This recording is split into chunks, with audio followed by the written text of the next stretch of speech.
evening, ladies and gentlemen, and everyone is going to join us or has already joined. We are finally doing a big recap space.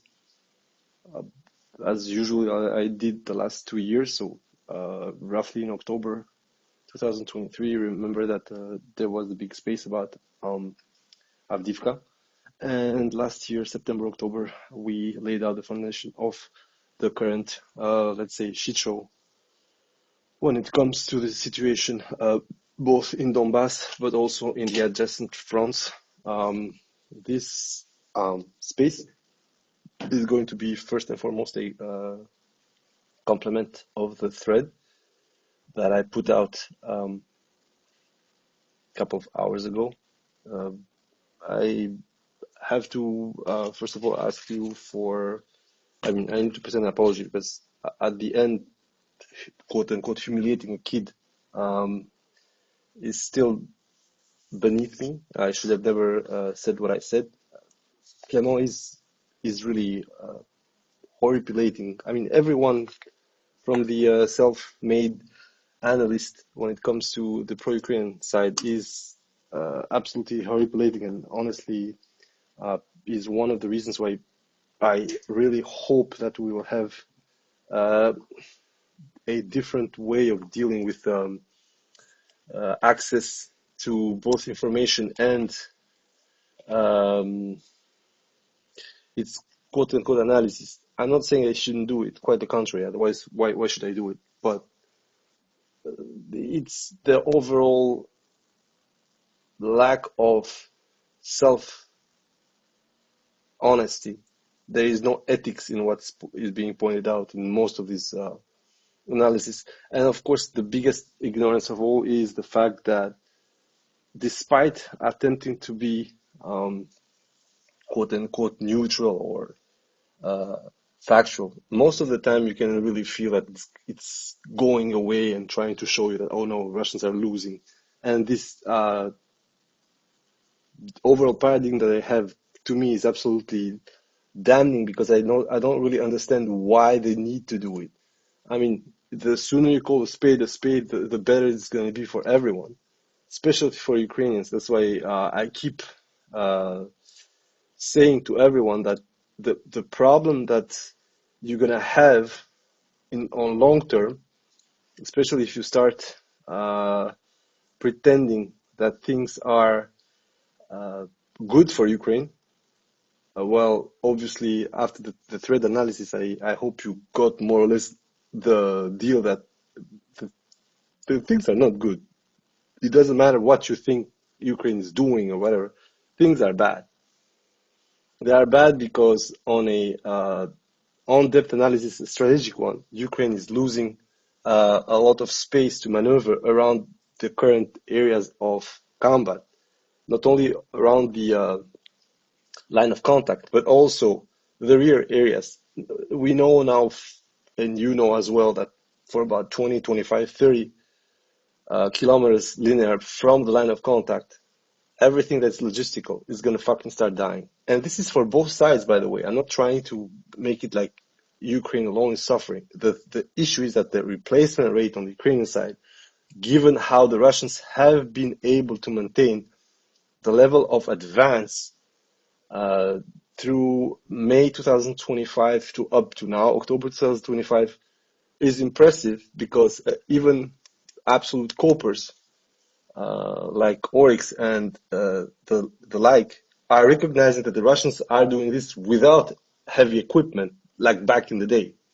So the ramming strategy that the Russians had in 2022, 2023, and then gradually pulled it back in 2024, has been replaced by a smarter, more cynical, and in my opinion, a lot more logical for the kind of war the Russians are actually committing to the Ukrainian side.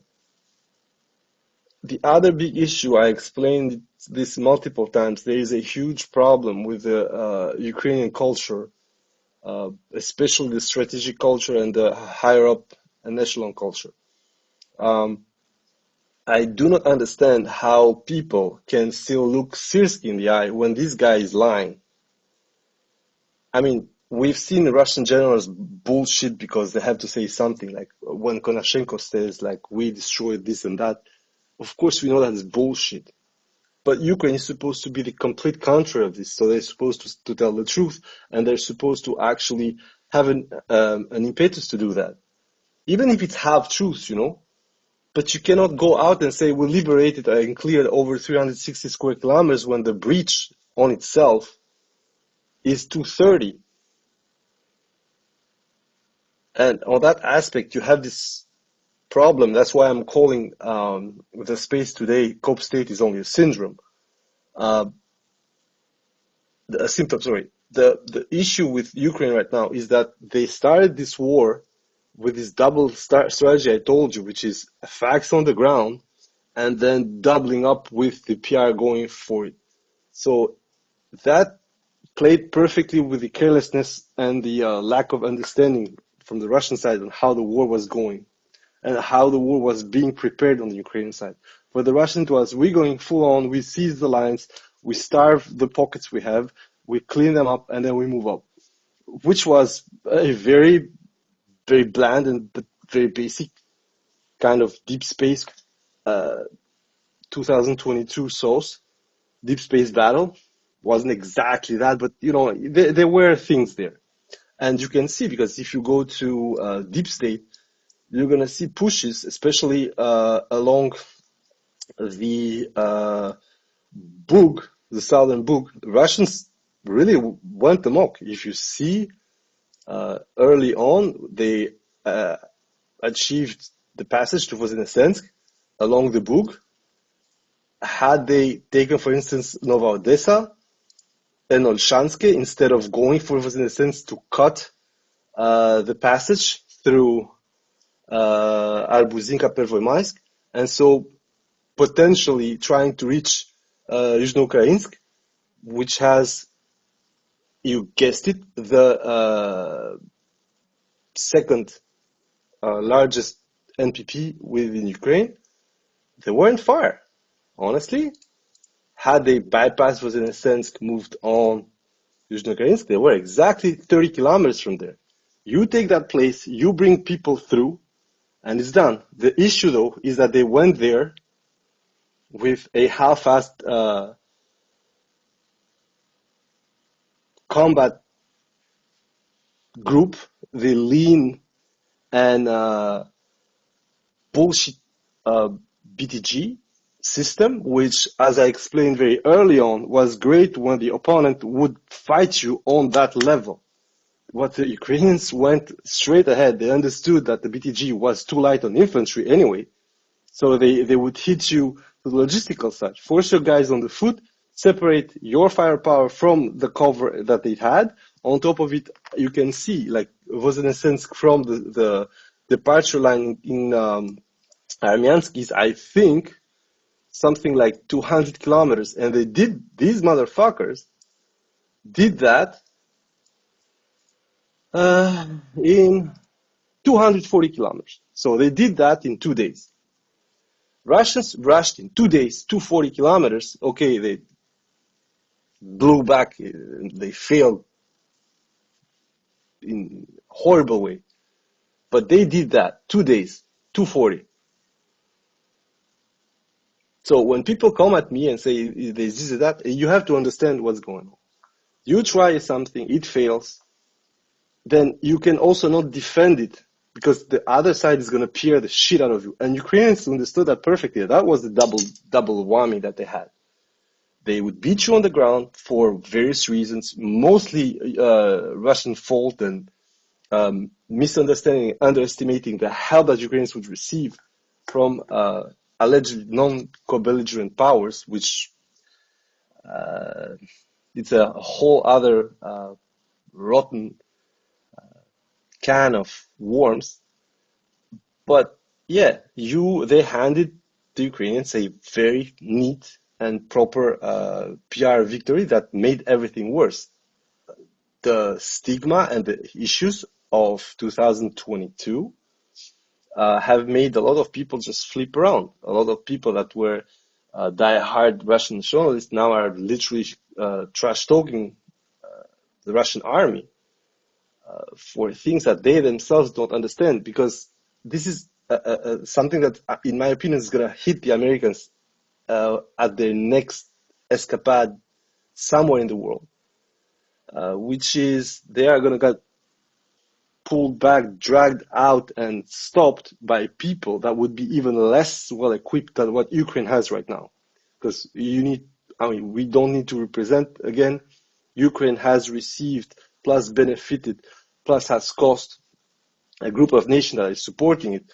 Europeans were going towards the 4 trillion euros, of which about 2 trillion something is just the replacement of the quote-unquote Russian energy, the infrastructure to replace it, the new contracts, the expenditure, for instance, for new LNG tankers, all that shit. Plus, the net losses due to that replacement, especially the Germans, are shitting bricks right now. On top of it, you have other losses within part of its GDP within Europe, but also the pure aid towards Ukraine, part of which, again, is also very little part, is also made out of Russian proceeds from the now frozen Russian assets, both privately held and also CBR, so Central Bank of Russia assets in Europe, but also elsewhere for the G7. So once you see this situation and you are in this mix where Ukraine for the whole 2022 is literally dancing on the head of the Russians when it comes to PR, it didn't matter that the main core of the task that the Russian army received, which was to blockade and take over the now infamous Crimean land connection, so the Crimean land bridge, which is basically the Kherson bank on the east, so southeast Ukraine mostly, and then you got Zaporizhia, and then you have southern Donetsk, and, well, of course, the direct connection through Lugansk. Lugansk per se is a very specific case. I'm going to actually say why Lugansk in absolute terms, if things go south for Ukraine the way I see it, are going to be where Ukrainians are going to try to do something. Because unfortunately, let's say as it is, Lugansk has no purpose now, except being more aggressive to Ukraine. Lugansk is part of the Donbass. It was one of the most pro-Russian areas. But when you analyze it properly, Lugansk is literally a part of Ukraine whose only point is to connect the corridor Donetsk-Belgorod. There's nothing else that is really worth there. However, Lugansk presents a wonderful defensive position and needs to be said. So, in a certain term, it offers a wonderful buffer of roughly 120 kilometers, depending on where you put the defensive line. So, if you go from the current Svatove defensive line to the border, you gotta have, in average, 120 kilometers of depth. And that's perfect because it allows a whole bunch of transfer of equipment, the thing we spoke yesterday. So that's a perfect buffer. But beyond that, there is nothing when it comes to Lugansk. Okay, it's reductive what I'm saying, but if you go down to the point, that's it. There is nothing more. Donetsk is something else because Donetsk is the cornerstone of the whole military system within Ukraine from the Russian side. It has the better reticulation when it comes to both railway and highways or normal ground. logistical routes. And also, as you know, Donetsk for a small part, I mean, big enough, but for a small part goes towards the Azov Sea, and it makes things a lot easier from Taganrog towards Mariupol, Berdyansk, and then the line Melitopol, Henichevsk on Crimea. Although Henichevsk normally is still Zapo, but you know what I mean. So why exactly I'm saying that to me, for the Ukrainians, the only chance to keep going with this strategy, military and PR, it would be Lugansk. Once again, this is going to be for another space. But in this case, the only way for the Ukrainians to actually sow panic on the Russian side and force them to reroute troops, unlike Kursk, is Lugansk, because it presents a very small danger for the Ukrainian side when it comes to logistics. Towards Lugansk, the Ukrainians have still, we don't know for how long, but they still have those coal line, and they have the Stary Saltov line for attacks that are going to come if, like, the Russians still insist on Volchansk, for instance, or if they insist from the new direction in Odradne and Ambadne. By the way, Cope State still has Odradne pretty green, although we have geolocations of Russians there, but this is, again, what I'm saying. That's the fucking problem. If you let the Ukrainians do what they're doing right now, which is having no contest whatsoever, although some of the people are going back and hitting at the newest Blackbird group, discontent with Cope State, is part of this logic where at some point you need to, I mean, tell the truth, simply because then you don't mean anything. You're going to start losing having any relevance. And before that, remember, we had multiple voenkors on the Ukrainian side who mocked Deep State already for the issue in Sumy, and we had also other problems in 2024, notably with Kursk, when Cope State was still insisting that Kursk operation was ongoing offensively, while the Ukrainians had already lost the initiative already by end of August, to be honest. Although, as I said, mid-August, the Ukrainians had to review completely the way they were attacking and then started to pull the punches and try to hold on the ground, especially after Zelensky said, we're going to keep Kursk as a bargain chip. We don't need the land, but we're going to hold it so they can give us our land back. Once more, one of those funny things that happened with our friend Cocaine Zelensky. But anyway, that's my opinion. What's getting at me right now is that this guy has no more meaning, a bit that Cope State like now, and I think they go very well together right now. You have something that should completely emptied of any kind of significance in this case, and it's just the same for the presidency of the Ukrainian state. There is no Ukrainian president, and on that sense, I really found Orban pretty much on point. There is not much that I like share with Victor, not because like I hate or I like or whatever. It's simply like I don't do politics when it comes to that. But Orban said it square and fair, and I like that one was on the point. Ukraine is not a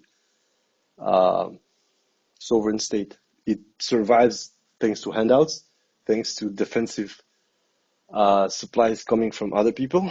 Its territory is not safe or entire, and the Russians are still advancing. So you are losing the trifecta of sovereignty, which is you don't have the money to run your country, you cannot defend it properly, and, well, part of your territory is legally for the occupying power, their territory.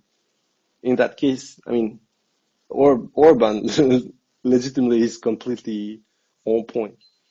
And this is something that I'm insisting. The problem that the Russians are going to have going to the future is that the guys they're going to have in front of them are going to be meaningless. What do I mean by this? Is that right now we already know that the Ukrainians, if whatever aid stops, they die. Like within 3 months, major shortages, especially when it comes to artillery rounds, small caliber rounds and stuff like that, they're gone. We're not going to speak about fuel, whatever, because, you know, like they could go in full self-destructive mode and stop paying salaries, stop paying pensions, and just go everything for the war and get to that mobilization that for so long Zelensky has stopped doing. The issue is that Zelensky knows already that if they go full mobilization, if they go literally Stalin-Sturm, it's over. Because then you're going to go like France in 1870 with the Germans, when you're going to try and mobilize, but it's going to be chaotic, it's going to be too late, and you're going to lose your whole war because of that. And that chaos is going to kick you out. On that sense, we need to admit, I need to admit, I wasn't expecting Zelensky to be this guy. I really hope that at some point he would go back to some kind of national unity and maybe not step down, but at least start to relinquish power. But then that Snake was right. Zelensky initially, it's true, was a figurehead, but now the more the cancer has gone through with Ukraine, the cancer being the war and the war administration, the more Zelensky has taken completely off. And this is why, in my opinion, the high command of the Ukrainian military forces is just useless. Because they are not considering the actual war on the ground the way I actually developed yesterday, which is, in order to have your war, you don't need to think about how many Russian tanks you're going to have to destroy. Initially, you need to think the way the war was being played out in 2022, see where are the strengths of your foe and where are its weaknesses, and try to deny the strength and attack the weaknesses. Sometimes, not always, but it goes hand by hand. For instance, you're going to disguise your guys in civilians, and when the Russians have passed and think that there is no much problem, 2-3 weeks after, your guys that are in the woods for I don't know how much, through many of perfidy, going to approach Russian positions or Russian block posts or Russian whatever, they're just going to fucking kill people there. And then they're going to take over. And you have a whole echelon way that's not protected, and it's gone. This is what exactly Ukrainians did in 2022. This was not pointed out because it was early on and nobody would care. Although I personally pointed out that Ukrainians were going to perfidy mode right away, and they had the most incentives because they spoke the language. They looked the same. And that gave them this advantage. Like, you got some dude who's coming from Yakutia, has been ordered to move on, and he doesn't know who or what. So the feeling of safety that he's going to feel a couple of days initially, because the rest of the group has passed forward, they are already in Chuguiv and they are trying to attack Kharkov.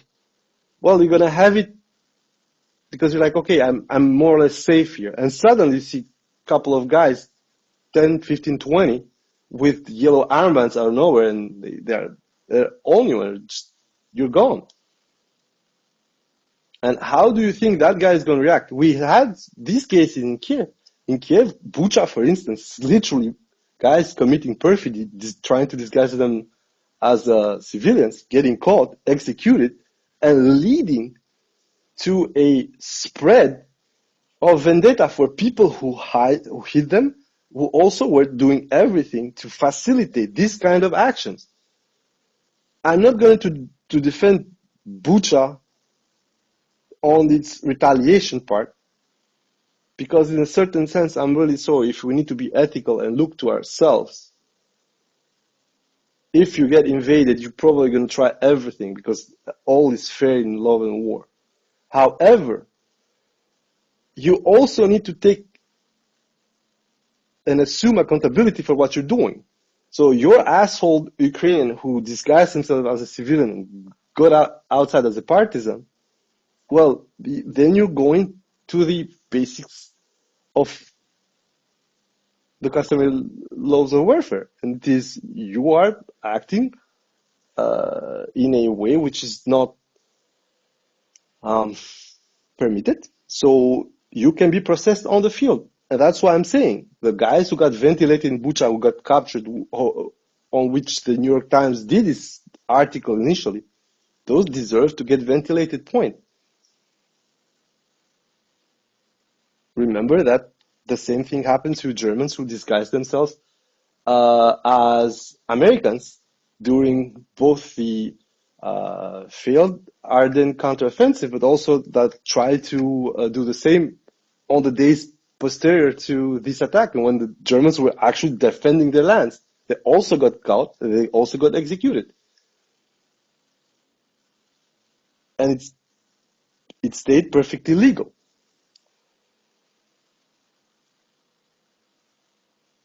So the issue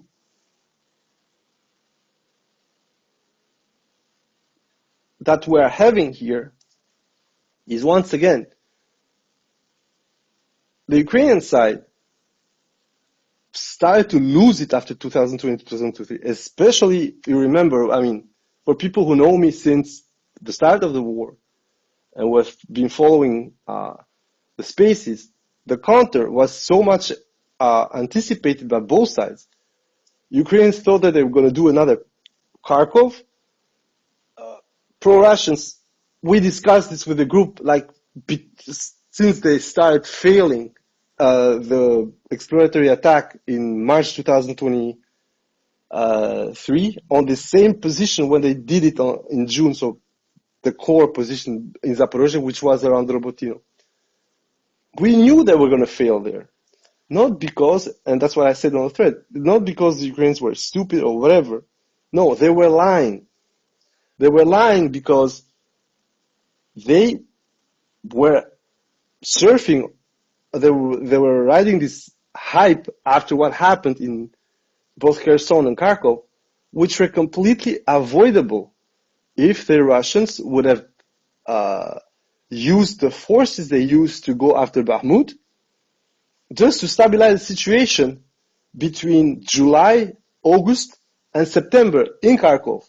Stabilizing the situation in Kharkov, although it would pull troops out of the Donetsk area, would have allowed them to still keep a loaded gun on Kharkov Oblast.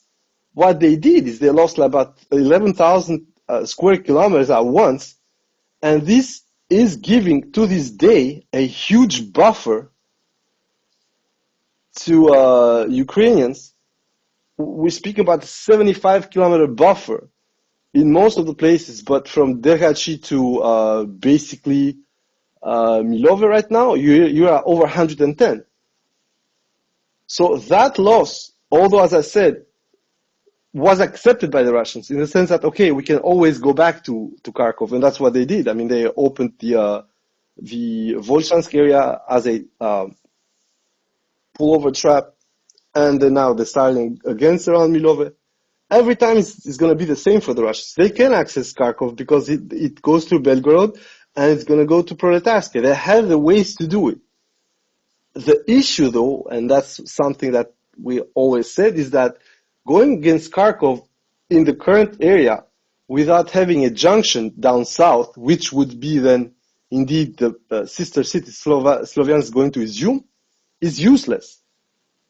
Because Belgorod, despite the fact that it's still a rather large city, is very small compared to Kharkov, and it's very less deserved when it comes to transportation and logistical routes.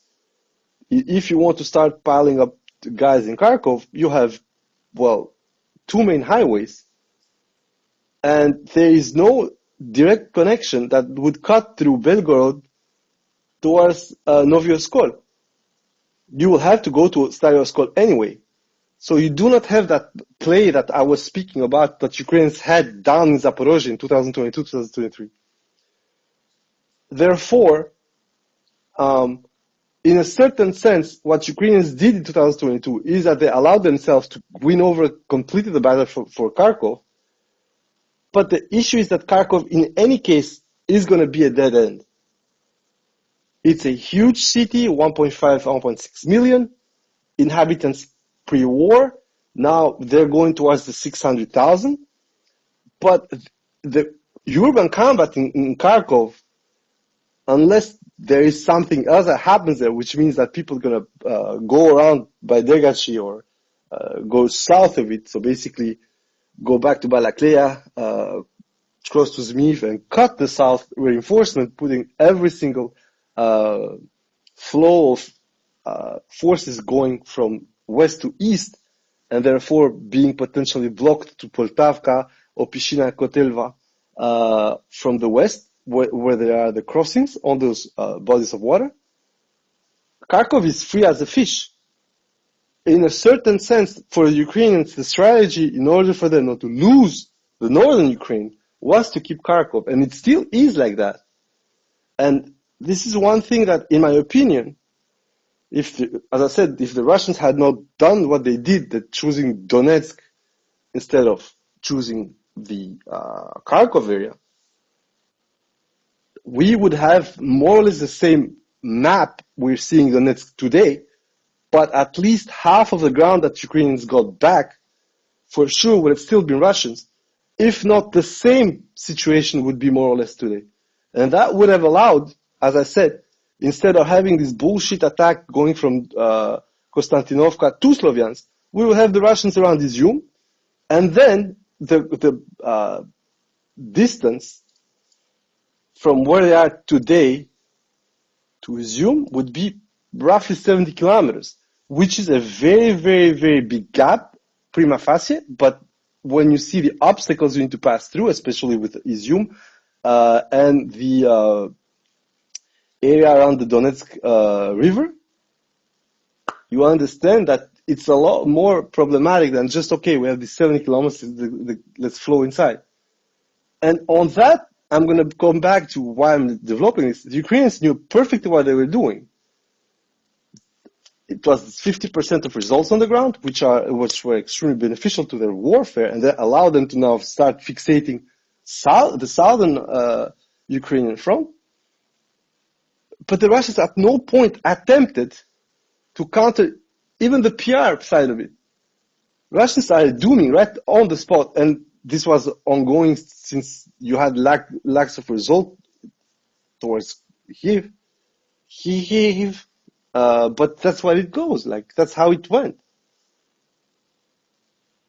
Fast forward, we come to the counter, and during the counter, we actually, the pro-Russian side, we were expecting the showdown, mostly because there was nothing there that would help the Ukrainians,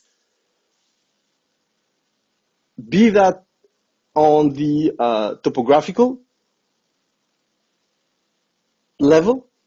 There wasn't the Dnieper behind the Russian contingent in Zaporozhye.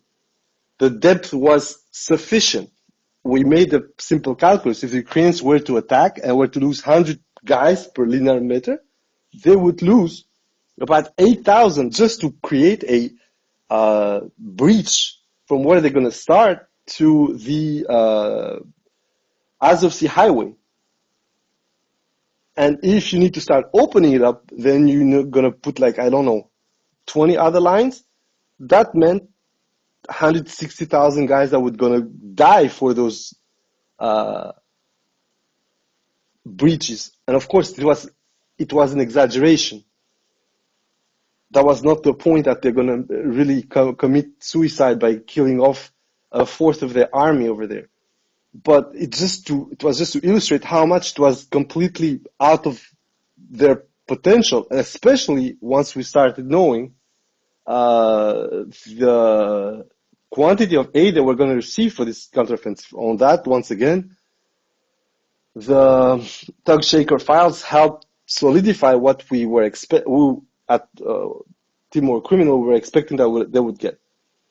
And then, of course, in April 2023, the CIA came out and said, we actually were not expecting a great breakthrough, but we are hoping for them to go to Tokmak. Of course, that's what we were also seeing. Like in 2 weeks, they had to be in Tokmak. If they're not in Tokmak in 2 weeks, then it's fucked. And I think there was the last smart decision that Ukrainians made in the ongoing operation. What does it mean? It means two things. Is that once they started this operation from day zero, the Ukrainians knew that it was fucked. In my opinion, a lot of people knew before they started, 1 or 2 weeks prior, not because they didn't have the troops or not because they didn't have any kind of bullshit like that, but simply because a lot of things that they had used to prepare against the Russians during the Kharkov op were not there. First of all, the Russians had dispersed. The PR that went after Russian artillery assets during 2023 was insane. Like, oh, they lost that many guns. We had this bullshit that the Russians were losing 20 guns a day. And on the other side, the Ukrainians were losing 0. And then suddenly it started showing off that actually it wasn't that lopsided. And the whole point wasn't even the artillery. The whole point was the Ukrainians were not prepared for the war that they had started to wage on the Russians, which was the drone warfare. We had Bober, we had Sudoplatov. You remember the scenes. I'm not going to go over there. Once they knew that they hadn't been done doing the preparation, also it became known that the Russians had been using UMPKs from March 2023. And we started seeing that Orikhiv was being hit. Lubomivka was being hit by these bombs. Everybody remembers Anna Maliar coming out and said, please do not say where the fuck you are because they're going to bomb you. Exactly, that's what it does. The moment the Ukrainians knew it was fucked, they still went after their plan, but they understood that the greatest advantage they would have by June, July, was that the Russians didn't seem well prepared. You remember what was going on in June? The first few days, it was an absolute shit show on the Ukrainian side. But at the same time, we were starting to lose focus on where they were going. And there is where the Ukrainian PR kicked in and made of a fiasco an absolute shit show through the very nice targeting of the OSINT, pro-Ukrainian OSINT teams, where they were showing magistral cope. 10 Ukrainian soldiers just died 20 kilometers from the front. This is great. This is perfect. They advanced there. And then suddenly, we were seeing the contrary happening, that these guys would go deep enough, Russians would wait them on their kill zones, kill them off, then advance, and you will have these small counters from the Russian side, which then would be shown by the Ukrainians as failing. And see, they're countering from behind. That, once more, was how good the Ukrainian PR was, despite failing at battle. And the stress that gripped a lot of pro-Russians, despite us literally mocking the Ukrainian inefficiency, culminated with what I said, that there was the last Ukrainian capable choice, which was to erase completely the Velika Novosilka salient. That salient was about, just to be sure, not to say it's not either. Yeah, about 12 to 15 kilometers deep, but it was a soft salient. It wasn't completely surrounded on the sides. And initially it went very bad. It went bad because Blagodatne was lost almost immediately due to a battery of Sta-S getting wiped out by HIMARS. And then there was no cover on the Russian right flank. The Ukrainians used their usual attacks back then. If you guys remember, very few heavy armor, a lot of IMVs and MRAPs And this is also what caused the complete carnage initially. We all remember what Alyosha tank crew did with his T-80BV, smoking a good amount of piggers. But then, it was too much. So was the last moment when both PR and intelligence worked on the Ukrainian side, especially on the high command of the group. Why? As I said, they pushed the Russians back about 12 to 15 kilometers, and they completely freed the axis Iskra-Vahatir towards Kurakovo, which meant that the Ukrainians could still supply the whole front through, as I showed to you guys, the 4 major highways. And that meant also that they didn't even need to bother where they were going to cross. They could cross to Zaporozhye and then try and attack the Russians around Orikhiv, or Orikov, whatever you want to call it. For the moment, as I said in my mentions, I would call it the Ukrainian name until it's freed, and then I'm going to switch on the Russian side. So they would go for attacking to Orikhiv, and then going to start pushing them to Huliapolye, and then they would use the 2 parallel highways, distributive highways or roads, whatever you want to call them, and use the Vilyansk-Pokrovsk-Kurakove bypass, which meant that they would cross to Zaporozhye, they would cross to Dnipro, and then in the worst case scenario towards Kharkov, they would cross to Kamyanske, or worse, to Kremenchuk. This meant that the Ukrainians, for their battle to Zaporozhye, should have won it. They had everything. They had the network to go and travel through. They had allegedly the manpower. And they also had HIMARS. They had more than enough artillery back then. You need to know that out of the 3 million artillery rounds that were delivered to Ukraine, more than half of it came after November 2022, which meant that it was stockpiled essentially for this counter. Now, as I said, the battlefield mathematics on the Ukrainian side was wrong. And this was caused especially because of the PR garbage they sold to everybody. And it's true that there were 2 versions of the request from Zalupichka. The first version was like, give us all you have and we'll finish the job. Problem, you are waging a quote-unquote Eastern style war, while the West would rather rely on air power, and nobody wanted to give the Ukrainians any kind of air power for a reason very simple. The Russian AD was still very strong, and is still strong enough for that thing. But most importantly is that once you're gonna tell them you're gonna give them planes, there was not enough time to train them for 2023.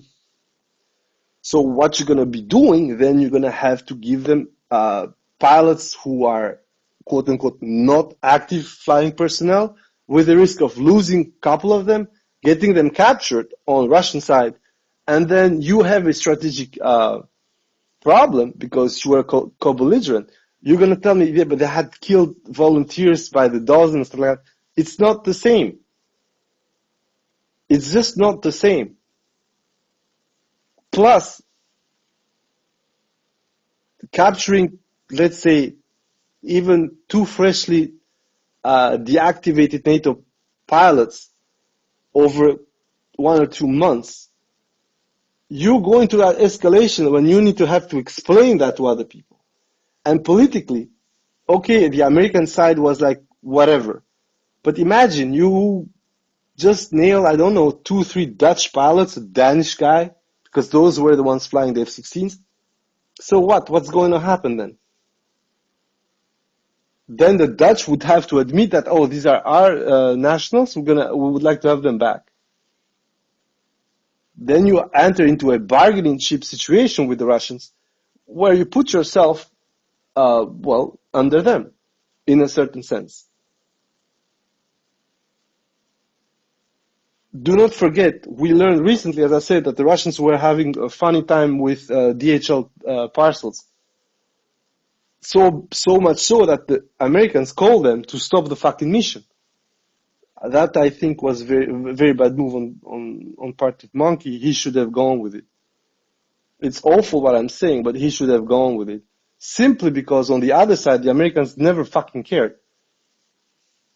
They were co-belligerents. They helped attack and sink the Moskva. There is nothing else to be said. There is a price they should be paying. Simply, the Russians just shouldered the cost and said, you know what? You want to play that game? We're going to play that game. So they took it out a bit as the Turks in 2020 that took it out on the Syrians because they couldn't really touch the Russians for the bombing in Beirut. The Russians are taking it out, have been taking it out on the Ukrainians with some other attempts abroad. And it's there when I'm once again saying that the PR on the Ukrainian side has been changing this war in such a way that we are currently having guys like Clement, but like a lot of other people, focusing on the price of gasoil or the price of fuel in Russia and completely putting blinders on what's going on in Ukraine.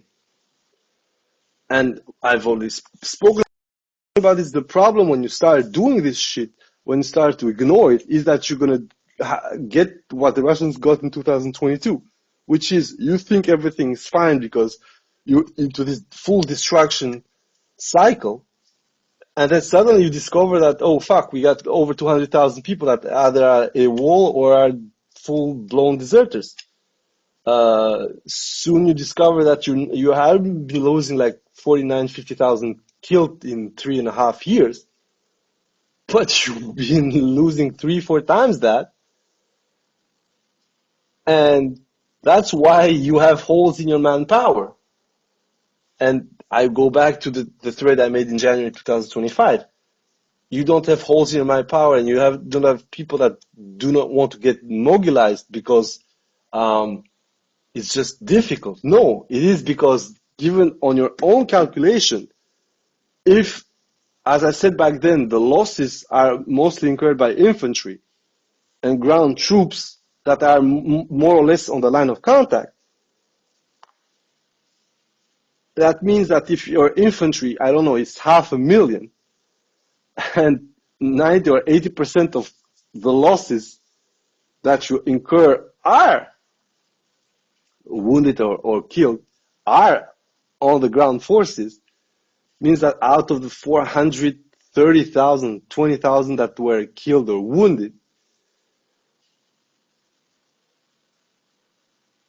your ground forces are going to be overexposed, which means that your manpower shortage is explainable simply because you do not control the attrition of your main component in this war, which is your ground forces / infantry manpower.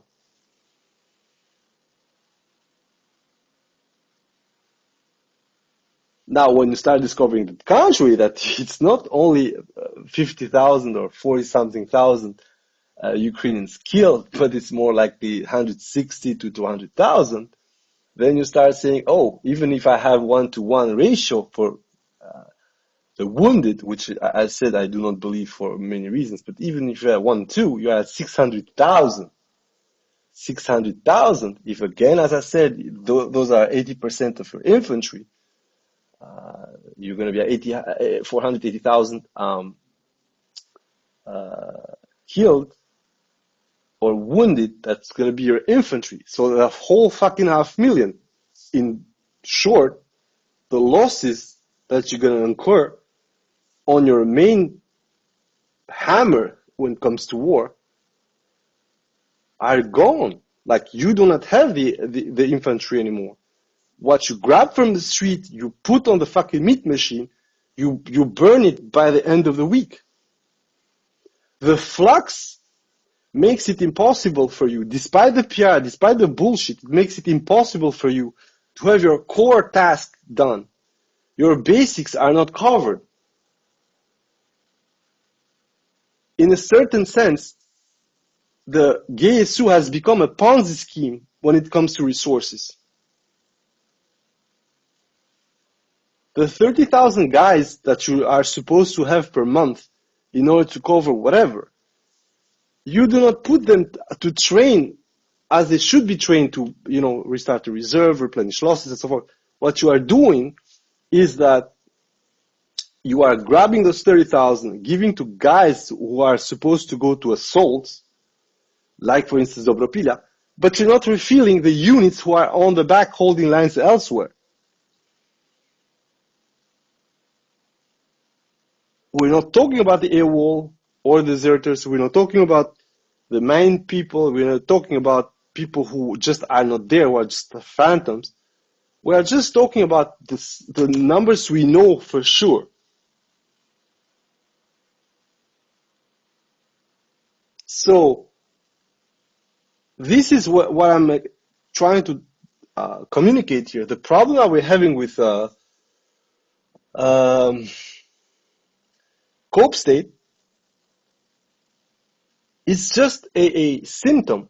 The whole Ukrainian army, but also the whole Ukrainian political entity has gone AWOL on honesty and is lying to its people, and it's completely understandable. I'm going to repeat. The point is not to say they're doing good. I'm saying they cannot do anything else. They're not going to start giving it to the Russians, even if the Russians are literally raping their ace, the complete, like, in a kind of leopards ate my face synonymy. Zelensky is announcing, as I said, 360 or whatever. Last time that it was really ridiculous is when he said, "Oh, our actions in Kursk slowed down the advances in Donetsk." You look at the fucking numbers. The moment he says that, and you're like, "Bro, they just fucking broke a record, 800 square kilometers, and you're saying that they're going slow. What the fuck?" No, I know what I'm saying. And the problem with this, as I said, is not only that it's going to backfire on you, it's going to backfire on those who are supposed to keep the line. So if you start seeing that 2022, 2023, the AWOL desertion rate was kind of okayish, not bad, not good, not terrible. In 2024 and 25, there was a completely different steep. They went at over 100 something. A Ukrainian deputy said 150,000, although there was only like 170,000. But in 2025, as you have noticed, they're speaking about over 200,000 cases. And it's true that a lot of people say, "Oh no, they are justifications, stuff like that." But actually, that's just not true. If these guys who are AWOL, they're all more or less trying to change units, they have to be holding out somewhere, because one unit says they do not have these people, and of course per se it's even worse because you're just cannibalizing one unit to the other, and what you're doing is that the unit who has a poor reputation or whose commander is jackass, they're still losing those troops. They don't have them. So what is happening that these units needs to be refilled? They get what? Green meat. And these guys, they do not benefit from a better quote-unquote unit command and control. They actually are thrown with the garbage remaining in whatever units they are, and they are useless. So with this whole system of choosing the unit I want to be, mostly based on PR again, once more, and we had that with Azov. That had wonderful results in the Dobropilya salient. It's trying to make us believe that the Russians for 45 days now are like sitting in 2 tree lines and being completely surrounded and sucking their dicks or whatever. I don't know. And this is the beauty of the Ukrainian PR plan. You don't even need to believe what I say. What you need to do is to just think that it might be possible.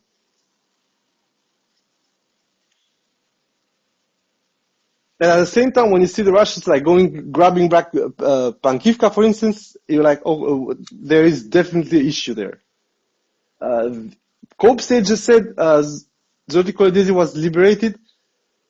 Then their own motherfucking troops show the Russians being bombed almost a kilometer beyond the deepest area of control the Russians ever had in their area.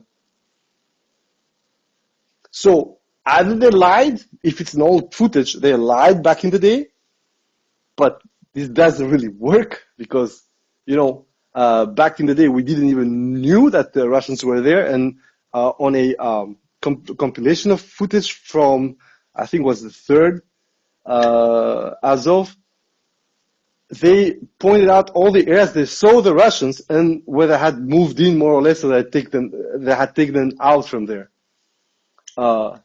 None of those showed the Russians so far north. And this is what I said. Either it's rather recent, and then Cope State again lied, but Cope State lies, that's normal, they are piggers. Either we do not know what's going on, and this is what I said, this is the whole leopard eating your face situation. When you pretend something and suddenly footage proves you not only wrong, but proves that the situation is worse than what you've been selling for so long. And all this part, I need to tell you, because things are very specific here. We are having it non-stop for like 2-3 months, where a lot of people are lining up to, preach the gospel from the Ukrainian side. Remember the 3 cauldrons? They are not really cauldrons. Whatever, doesn't matter. We said it, it's sold. Now we have Cope State selling a shrinking of the Russian takeover area. We know that's bullshit because Cope State is lying even on gray areas now. And now we have, as I said, Blackbird coming there and said, you know what? No, it's not true. These guys are hiding about 150 square kilometers, which Blackbird themselves are not recognizing at 100 square kilometers that I can point out on the map.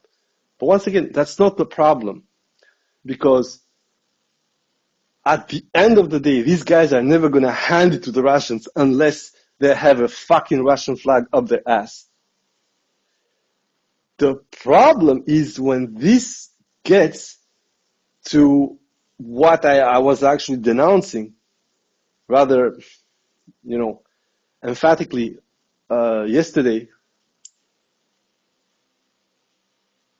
on the French Kid, is that the moment you start lying, but you start to build up all those lies, and the moment you are not thinking this, not the way you think it.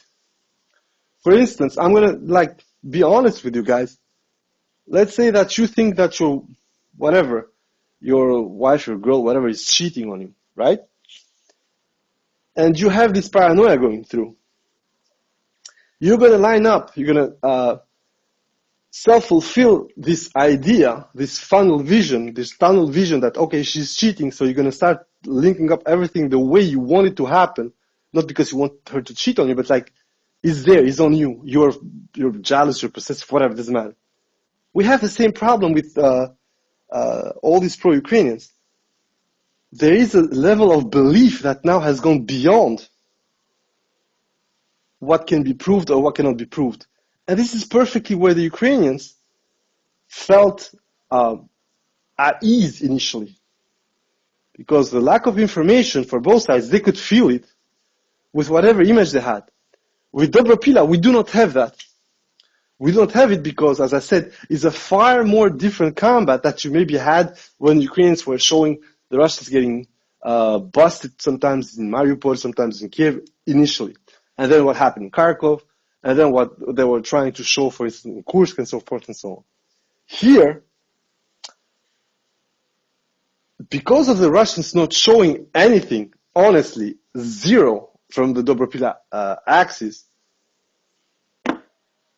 the Ukrainians initially held to the usual bullshit that, okay, we're doing this and that. Then now they are spilling out the beans, and we are seeing a couple of problems with the whole narrative and why, despite everything, nobody's saying the truth, or at least not showing exactly what's going on. And this has to do with a very simple fact. The Russians have flipped the script on the Ukrainian side. Remember initially when I had this belief that in Kursk, because of the insanity of the undertaking, the insanity of it, guys, the Ukrainians, I thought were going to get stopped pretty quickly. They, in a certain sense, were stopped very quickly because after a week or so, even 2 weeks, they stopped offensive operations in all directions. And they started to try to hold as much ground as they could. And then, quickly, about 3 weeks after the Russians cut a big piece first, and then a month or so after they cut another big piece, then there was a stalling, then the Juche Bros came through, and then you had a tertiary push in December 2024, which alarmed the Ukrainians because they were thinking about losing the whole Salin pretty quickly in December. Then you had the January bullshit when they started to make a counteroffensive, lost a flurry of equipment. Then Rubicon started to literally raid them on tape. Then you had the second part in February, the second attempt to counterattack Kolmakov, that everybody said, oh, there is a breach and Russians are within their own salient, they're caught. I made the analysis showing that, in fact, everything that we're seeing on the map and everything that we're seeing from the Russian side is actually showing the counter, which is the Ukrainians are trying to make a breakout in order to leg it outside of the fucking salient. And suddenly, a lot of people mocked me. And it was fair game.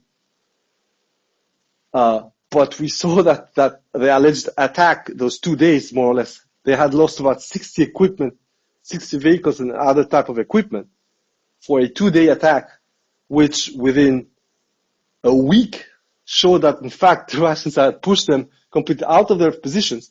And then you had the pipe operation within Suja, which, once again, is the symptom of how Ukraine operates. They're impotent to stop the Russians at the end, and then they're going to start inventing wonderful stories about how they beat them. Remember? Guys got out of the fucking pipe. We wiped them out with HIMARS. 6 hours later, you got Ukrainians getting smoked. You're trying to get out of Suja. And this is, I'm going to repeat what I said, this is the biggest problem we're going to have for as long as Ukrainians are allowed by the West to spill bullshit. And as long as this war is not pulled back and contained within its military aspect. Because the propaganda, the way it is organized, is, in my opinion, obfuscating the reality I spoke to the thread. And that's where we're going to go back. First of all, as I told you guys, one of the things is that we need absolutely a narrative from the Russian side on how they looked at the battle for, in my opinion, what's going to become the eastern bank of the Dnieper. As I see it, I do not understand any more logic to have the Russians block themselves within the 4 oblasts. Because the 4 oblasts are not a sufficient buffer to what the Ukrainians are doing right now when it comes to deep strikes. And even if, as I said, the Russians go to Hvardiske, Novomoskovsk, and get the whole bunch of softer belly of Ukraine, so basically take Zaporizhzhia, Sinelkovo, Novomoskovsk, Pavlograd, they go to Lozova, go back to Izium, and then cut through Kupiansk towards the Russian border. So I'm just trying to get it as quickly as possible, guys.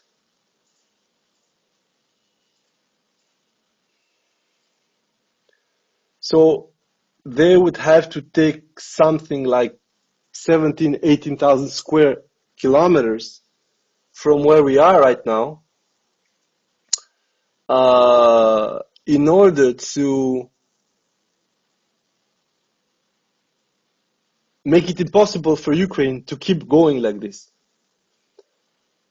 And even then I said the strikes are going to keep going. In order to make it impossible for Ukraine to actually think about strikes, you will have to take the rest of the eastern bank. And then we're speaking about over 70,000 square kilometers, which is a whole different affair. And which is, in my opinion, the phase 3 of this conflict. And which, I'm going to repeat, is going to probably start somewhere after 2030 if the situation in Ukraine, politically, economically, and socially, goes the way I think it's going to go. This means that Ukraine is losing the war. They would describe this as a kind of narrow loss/victory forced by the fact that the Western allies are not going to try and back them. And you're going to have the same kind of logic that you had after World War I in Germany. And you're not going to have the same final solution, quote unquote.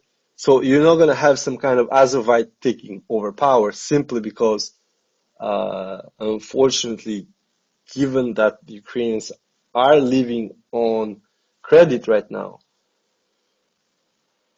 Europeans are too much of retards to actually gift us with this kind of prize, let's say, because an Azovite taking over Ukraine means a guaranteed erasure of the fucking country. It's giving all the ammo that the Russians need politically and emphatically to point out, see, these are fucking Nazis. We need to erase them. I'm not saying it's going to be easy or whatever. It's just that you will set a very bad precedent. And the whole PR game that relied on, see, we have a shit president, we cannot be Nazis, goes out the fucking door if you got some guy like Bielitsky as your Salo-Führer-in-Chef. So, on that aspect, the Ukrainians right now are not understanding the two main problems, or at least they are understanding we cannot do much about it. The first problem, okay, you have it, it's the manpower, but it's not the manpower the way we see it. Actually, a lot of people are like, yeah, Ukraine has enough people and this and that. In fact, it's not true. In order for Ukraine to offload another 200,000-300,000 people into the army, first of all, as I said, they need to lower the attrition to a minimum. Right now, the Ukrainians are probably losing somewhere between 60,000, 120,000 permanently per year. This doesn't mean these guys are all dead. It means that between 40 and 60,000 are probably dead and disappearing as a minimum. And then you got the wounded who, because of the down tempo of the unit, simply are not available. And you're going to have amputees, and then you're going to have people who are just not good enough for the service, guys who are going to have multiple broken limbs, who would need 2-3 months to be refit. That guy would need to be replaced, and you need to grab that dude. But even if when he's going to be in a fitter shape, you're going to have 3 months later, and given the attrition, his replacement and probably another replacement of the replacement has been gone, dead or wounded. The biggest issue that the Russians are imposing on Ukrainians right now is the attrition. The attrition level hasn't been going down. And I'm not saying that the Russian attrition level has been going down for the troops. That's not what I said. I said that for the Ukrainians, they are not having a good ratio. And the good ratio, as I said, would have been at least 1 to 3. They are not killing 3 Russians or taking out 3 Russians from the fighting grounds. Right now, I really think that the best option that the Ukrainians can hope for with the numbers that we know is about 1.3 to 1.4 to 1.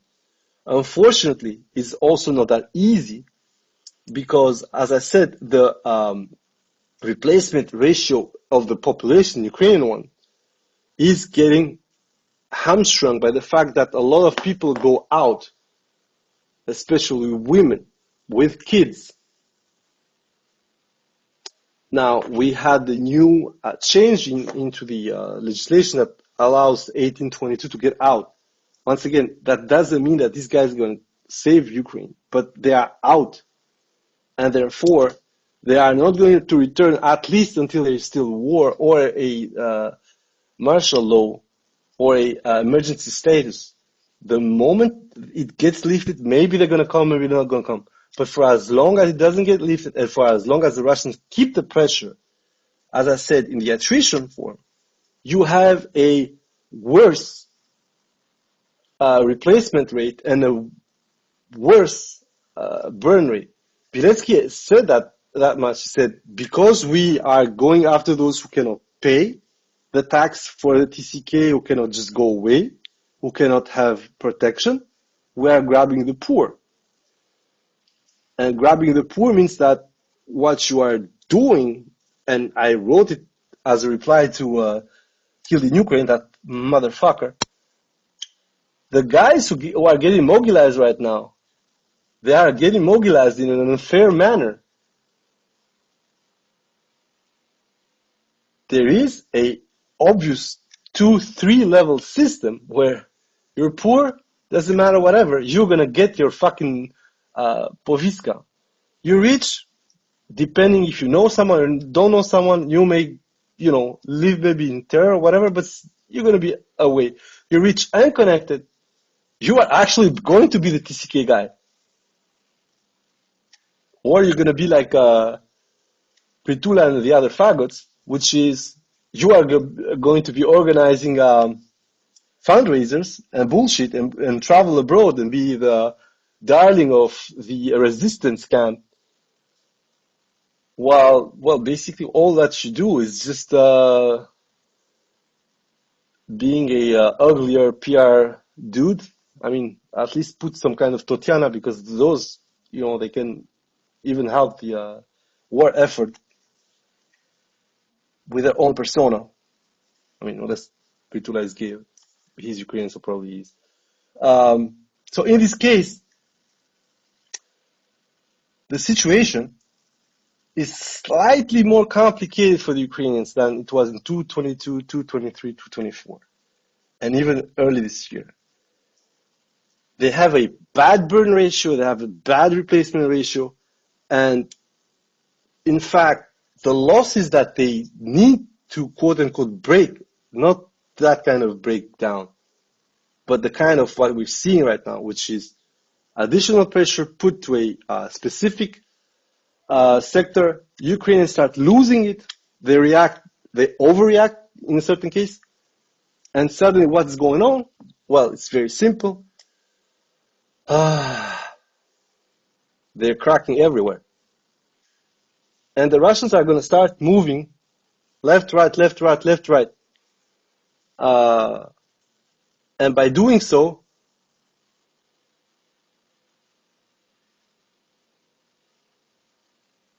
sorry, I was just reading a small piece here. By doing so, the Russians are also, as I explained yesterday, trying to overload not only the logistical system, but also the logistical routes. If you are going to have a choke point somewhere, I already mastered that the choke point right now is really in Dnipro. In Dnipro, they are passing probably 60 to 70% of the equipment, guys, and everything that are trained westwards, going eastwards to defend the Donbass. Yeah, I'll give it to whoever wants to actually hear it. Yes, it's absolutely criminal that nothing is being done for the bridges. And I don't give a fuck about the dams either. Like for a long time, I held true to my ethical aspect. I said, no, I don't want a complete massacre ecologically, and I don't want a large part of the population that might be waiters or not to start losing access to water, to start being starved. But the reality is pretty simple. You need to be cynical in this case. Taking out the Dnipro series of bridges and the one in Kamyanske is not going to uh, deny the eastern bank of supplies because there are other crossings. Yeah, in this case, I think the Russians should take the Western approach, which is being assholes and knowing pretty well what they're doing, knowing pretty well the damage they're causing, but pretending that everything's fine because there's something else. So being sly motherfuckers is what monkeys should emulate, you know? And instead of that, he's still going, and I have no excuse for that. I have no explanation for that. It's true, you don't need to blow up every single one of them. You just try to choke them in a certain position. In this case, as I said, it's actually super simple. You know, I drew the highways and I drew the direct transit routes. You can literally touch it there. You know, it's in Dnipro. They're getting most of their transport because on top of it, we know this now like forever. Both sides are using trains to transport massive amounts of equipment, supplies, and other shit. So there are not that many train bridges over the Dnieper on that southern portion. And for some reason, Monkey is just not doing it. This is bad. There is nothing there to try and defend. But once you pull it out, as I said, once you know, accept that that context is bad, it's not going to change. And I lined up another series of contextual issues for the Russian side. Like Ukraine is not isolated. They are still getting money. They are still getting equipment. They are still getting ammunition. They still can freely go in and out the country. And they are still being connected with the rest, partially with the rest of the European grid. So you cannot completely shut the lights in Ukraine. But then you have to reply by as I said, a situational solution. And they have done it. For the drones, they've done it. The way to attack the Ukrainians, they've done it. They have exchanged a kind of quote-unquote definitive solution with a one that, in fact, once you start pointing it out and tallying it up, you understand that Ukrainians are losing a lot more with this kind of warfare. So with the attrition warfare than with a quick, quote-unquote clean, because there's no clean victory here, but a quick push and forcing Ukrainians to reply with another big effort from the side. So big strategic battles, the Russians now have refused to fight the way they want probably to fight in 2022. This leads to a loss on their side, but an even bigger loss proportionally on the Ukrainian side.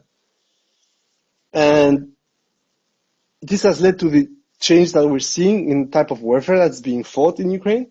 And that type of warfare that's being fought in Ukraine is, in my opinion, the worst as it stands right now, is that the Ukrainians are not acknowledging that the attrition warfare is their bane. They need to get out of it. But at the same time, in order not to have this attrition warfare, in order for them to go into a maneuver type warfare or a deep battle, or whatever, they need to fix some fundamentals they cannot fix. And I explained to you, you have this mobilization Ponzi scheme that they cannot fix. And you have also, most importantly, the invisible way of this attrition. If you get mobilized to be infantry, you have a 80% chance of dying or being wounded. Statistically, I'm not saying like 80 out of 100, but statistically, the way it is being presented to us, this is how it's going to be.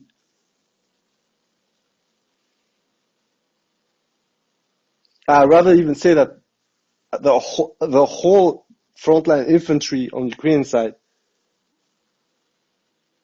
will have per unit a lifespan of 2 to 3 months to eradication before it's too late and they need to be pulled out, or the Russians are going to pull them out. The way it happened in Avdiivka, the way it happened in the Ocheretine Plateau, and the way it's happening in a lot of other places. It's literally, you get out on your own, or we pull you out with a bag. And once again, this is not denying that the Russians are incurring losses while doing this. This is to point out a couple of things that for Ukrainians to sustain this tempo, something's gotta give. And the only way that allegedly would give it would be that Ukrainians are trying to score some victories to convince their population that it's a good thing, that they should accept getting mobilized, because with more mobilization, there are going to be less losses. Unfortunately, as I said, while initially the Russians thought this way, their military leadership thought it a bit differently. And this is what I spoke about yesterday when I said the Russians have this cynicism, which goes hand to hand with the battlefield mathematics. And when the Russians say we need 300,000 guys at once, this doesn't mean that because you're going to put 300,000 guys on the front line, you're going to, by this overpowering mechanism, you're going to lose more guys at the end. No, it means that maybe it's going to happen like that, but also what's going to happen is that with the 300,000 guys, you're going to maybe lose the half of it, but you're going to eliminate maybe the same amount on the other side, which means that de facto, at the beginning, you're going to start losing the same, or the Russians a bit more, but this is going to grind down the Ukrainians to the point that whatever remains at the end on the Russian side are going to be alone on the battlefield. Ukraine cannot do this. For the Ukrainians, in order to align that many people to fight the Russians, it would mean that they strip a large part of the economy clean, and that means that people need to replace those guys within the economy for specific tasks. So Tatiana will need to drive a tractor. Tatiana would need to start plowing fields. Tatiana would need to start working into the fucking steel industry. But on the other side, because those guys are going to get mobilized, as I said, you have the tax aspect. Instead of paying taxes by being employed, they're going to actually drain taxes by being employed by the state. But that one, everybody says, oh, the Westerners are going to pay. And I'm fine. It still is not a productive investment. It's not your money, it's someone else's money. And it's true they're going to give it to you. But that would also mean that the inflation within Ukraine is going to start spiking. Because you're not going to produce it inside. That money that's being given to you to keep going is going to be spent also abroad by importing stuff that you need. You know, if you import more and you export less and you produce less, and those imports are to replace the lack of productivity, well, you have the perfect storm on the Ukrainian economy long term. Now, let's say that Ukrainians do in fact apply the same method as the Russians, which is large mobilization, do send them over, and it still doesn't work. This is actually how the Ukrainians lost the war after the major mobilization round in 2022, early 2023. They used the meat to palliate the lack of firepower initially. That meat started to get, low on the bone, and then at the end there was nothing. And of course the failures did their own, and I think the lies within the Ukrainian population did the rest. So the thing for the Ukrainians to solve actually are not that much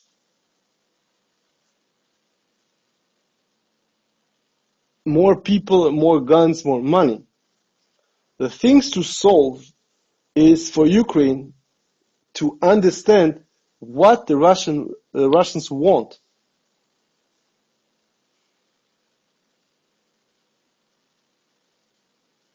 And I have the feeling that the Ukrainians do not understand, or at least they do not communicate properly on the exact objectives of the Russian forces. In this case, pretty simple. The Russians, when it comes to the Donbass area, as I said, they want absolutely to choke the strategic logistical routes within Ukraine. And I said, if that's the goal, and it is the goal, then you have a very simple fucking solution. But there we come with the political bullshit. That solution is not agreed upon right now. Now, which other solution do you have? And as I said, the other solution is, instead of cutting them, is to make them burn faster. In a certain sense, it's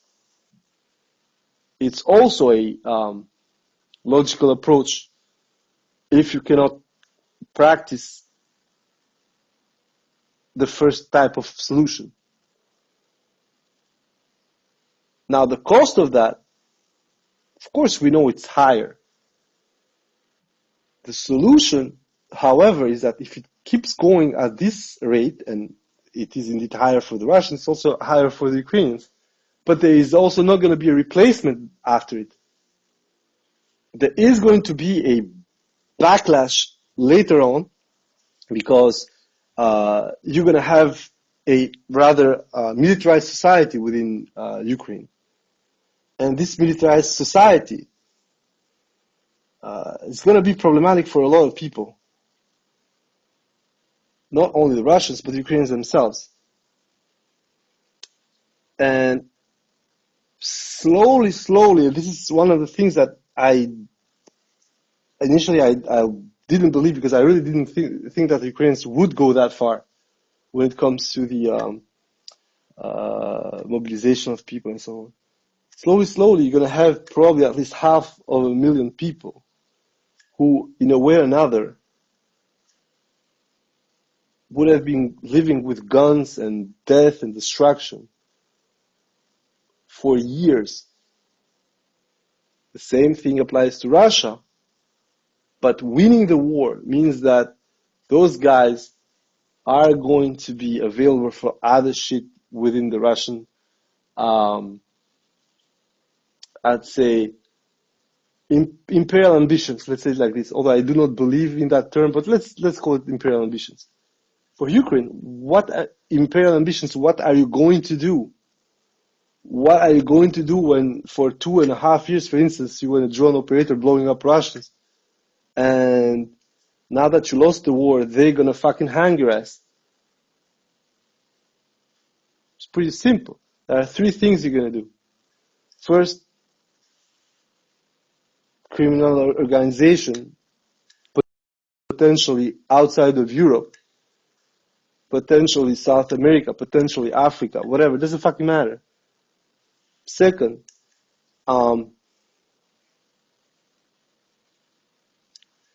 any kind of security service, allied or not, even flipping the bird and going with the Russians. Why not? And the third most important part, I think,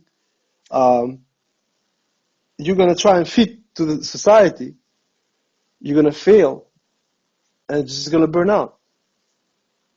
A bit differently than other people, but so this kind of shit that Russia is inflicting on Ukraine, by the mass of it, is just poison for that country's national ethos, national tissue. These guys, especially if they lose, and they will lose, they're going to be the cancer of that society. They're going to just kill that country from within. And the worst problem with this is that for a good part of the population, the situation they're going to be left to after the eventual loss of Ukraine on the battlefield is going to be a betrayal. A part of the Ukrainian population is going to look at these people like they look at the UPA, are heroes. Stab in the back. Again, the same fucking rhetoric. And in my opinion, the danger for the Ukrainians is not as much that the Russians blah blah blah. No, the danger for the Ukrainians is that these guys who are the way they are going to be awful long term. They're not going to be that kind of Stahlhelm that plagued Germany after World War One. They're going to be a lot less fussy about that. But politically, what they're going to propose to the other part of the population is going to be more war, more destruction, more losses. But in this case, from a cold start, one of the things that divides Russia and Ukraine is that right now there is a very little reconstruction happening in Ukraine and a lot of destruction on specific areas plus the front. A lot of the parts that Ukraine has lost militarily are also a lot of parts that would have need rebuilding. So in a certain sense for Ukraine, there is this logic, this is what I said with Pokrovsk on the thread. For Ukraine, a lot of the ground it's losing right now is also the ground that we need to rebuild. So for them, it's kind of okay. If it's gone because we'll not need to pay for that. The issue comes when I said, if they start into this strategic gunslinging, then the losses are going to start piling up on places that would hurt Ukraine as it would keep them despite a loss. So what exactly is going to happen? How are we going to, reverse this situation? You're not. And then you have all these guys that are looking at you as Zelensky or whoever is going to come after him. You're not able to do anything. So the kind of self-destruction that these guys are going to bring to Ukraine is fabulous. On the other side, the Russians, as I said, the guys they have, they're going to just export them as much as possible, keep another part within the army. But also, Russia, with the expenditure, first of all, they will not have too much to rebuild within Russia. Second of all, the territories it has to control, be that 20%, 25%, 35%, 40% of Ukraine, they're going to be mostly empty. They're going to be, for most parts, industrial and urban friches. So there will be a chance, slim but true, that you can bring people and reoccupy those areas, settlement style, and expand both territory and population at a, in my opinion, very slow rate. But you will need to do it because you need the connections, you need the logistical routes, you need to have people around them, and you will have to deal with it. On top of it, and this is another part, some of the areas the Russians are aiming at right now, they're going to take, after all, are resource rich in specific resources.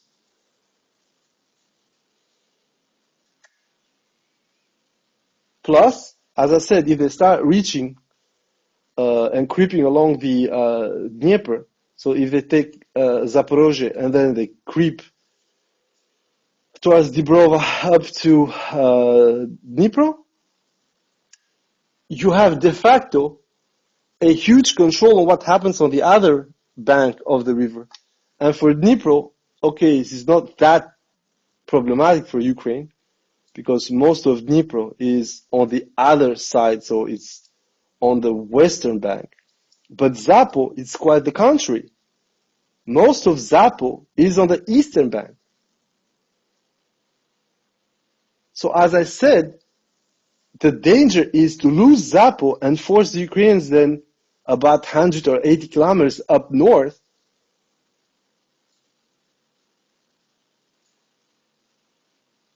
with a big danger of the Russians going from Novomoskovsk, taking over and taking a third or 40% of Zapo by the north, and then de facto taking over the dam.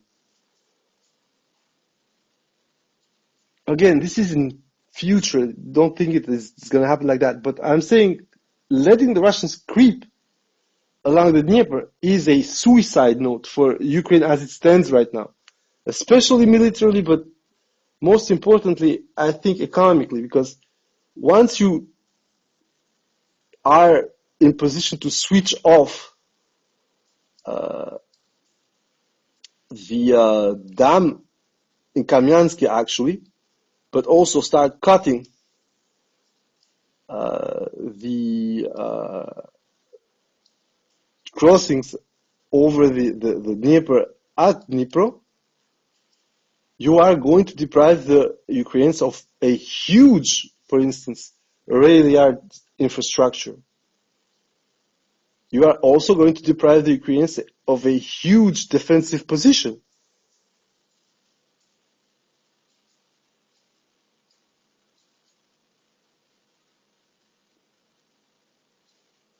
And you are going to force them to do exactly what a lot of people said before, but unfortunately wasn't done properly.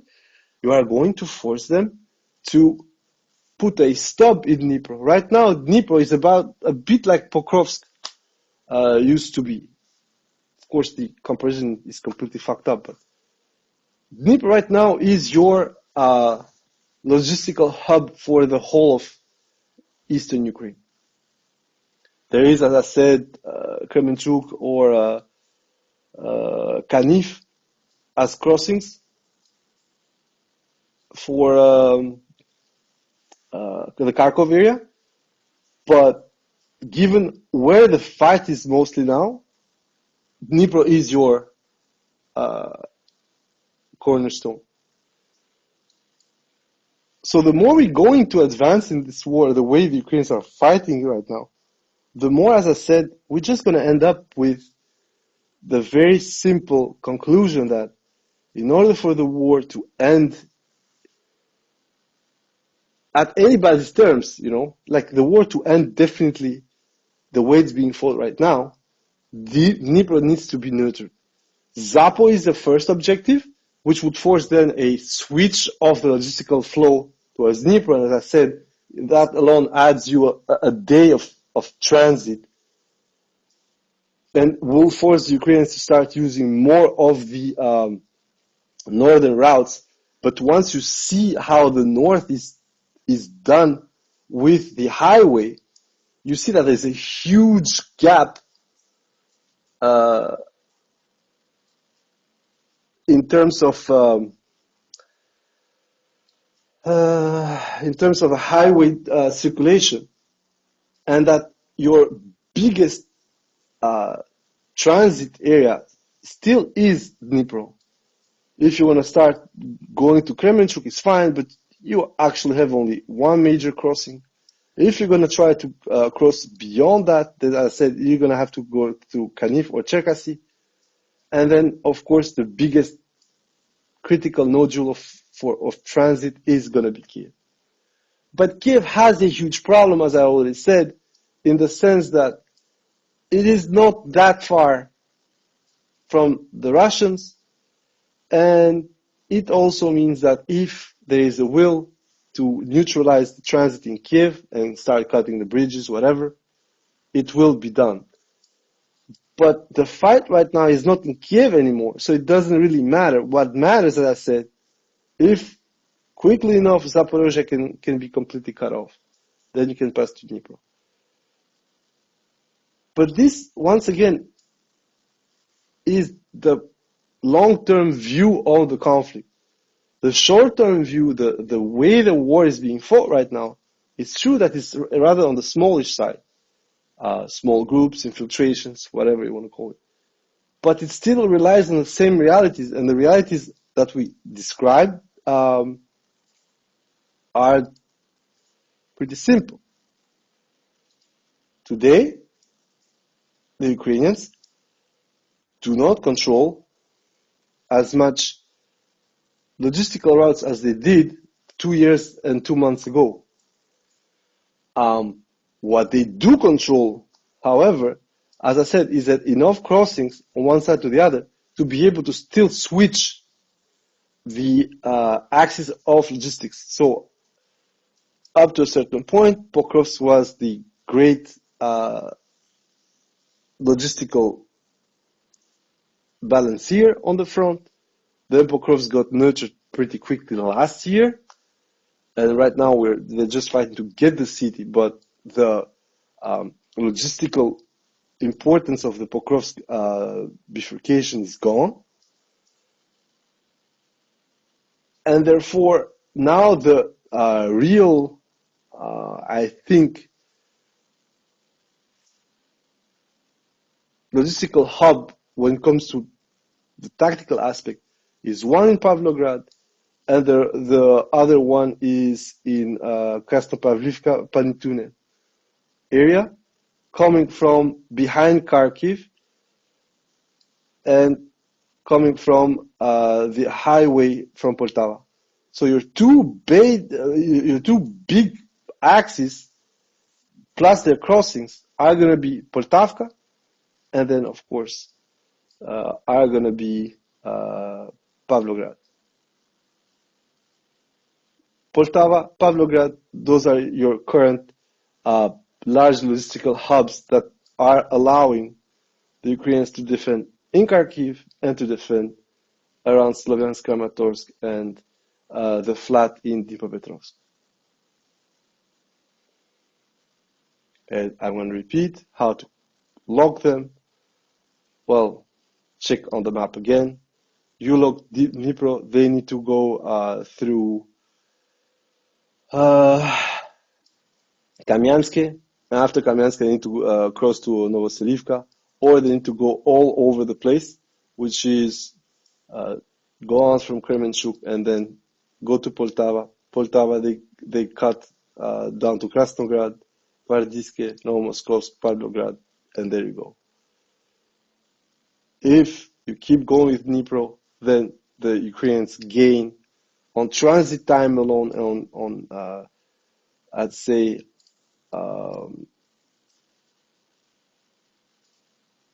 mileage. In the best case scenario, you make them lose about sorry guys, Krasnograd could be on Moskovsk as well instead of that. So yeah, they lose 220 kilometers if they cannot pass from Dnipro. Just Dnipro. I'm not. So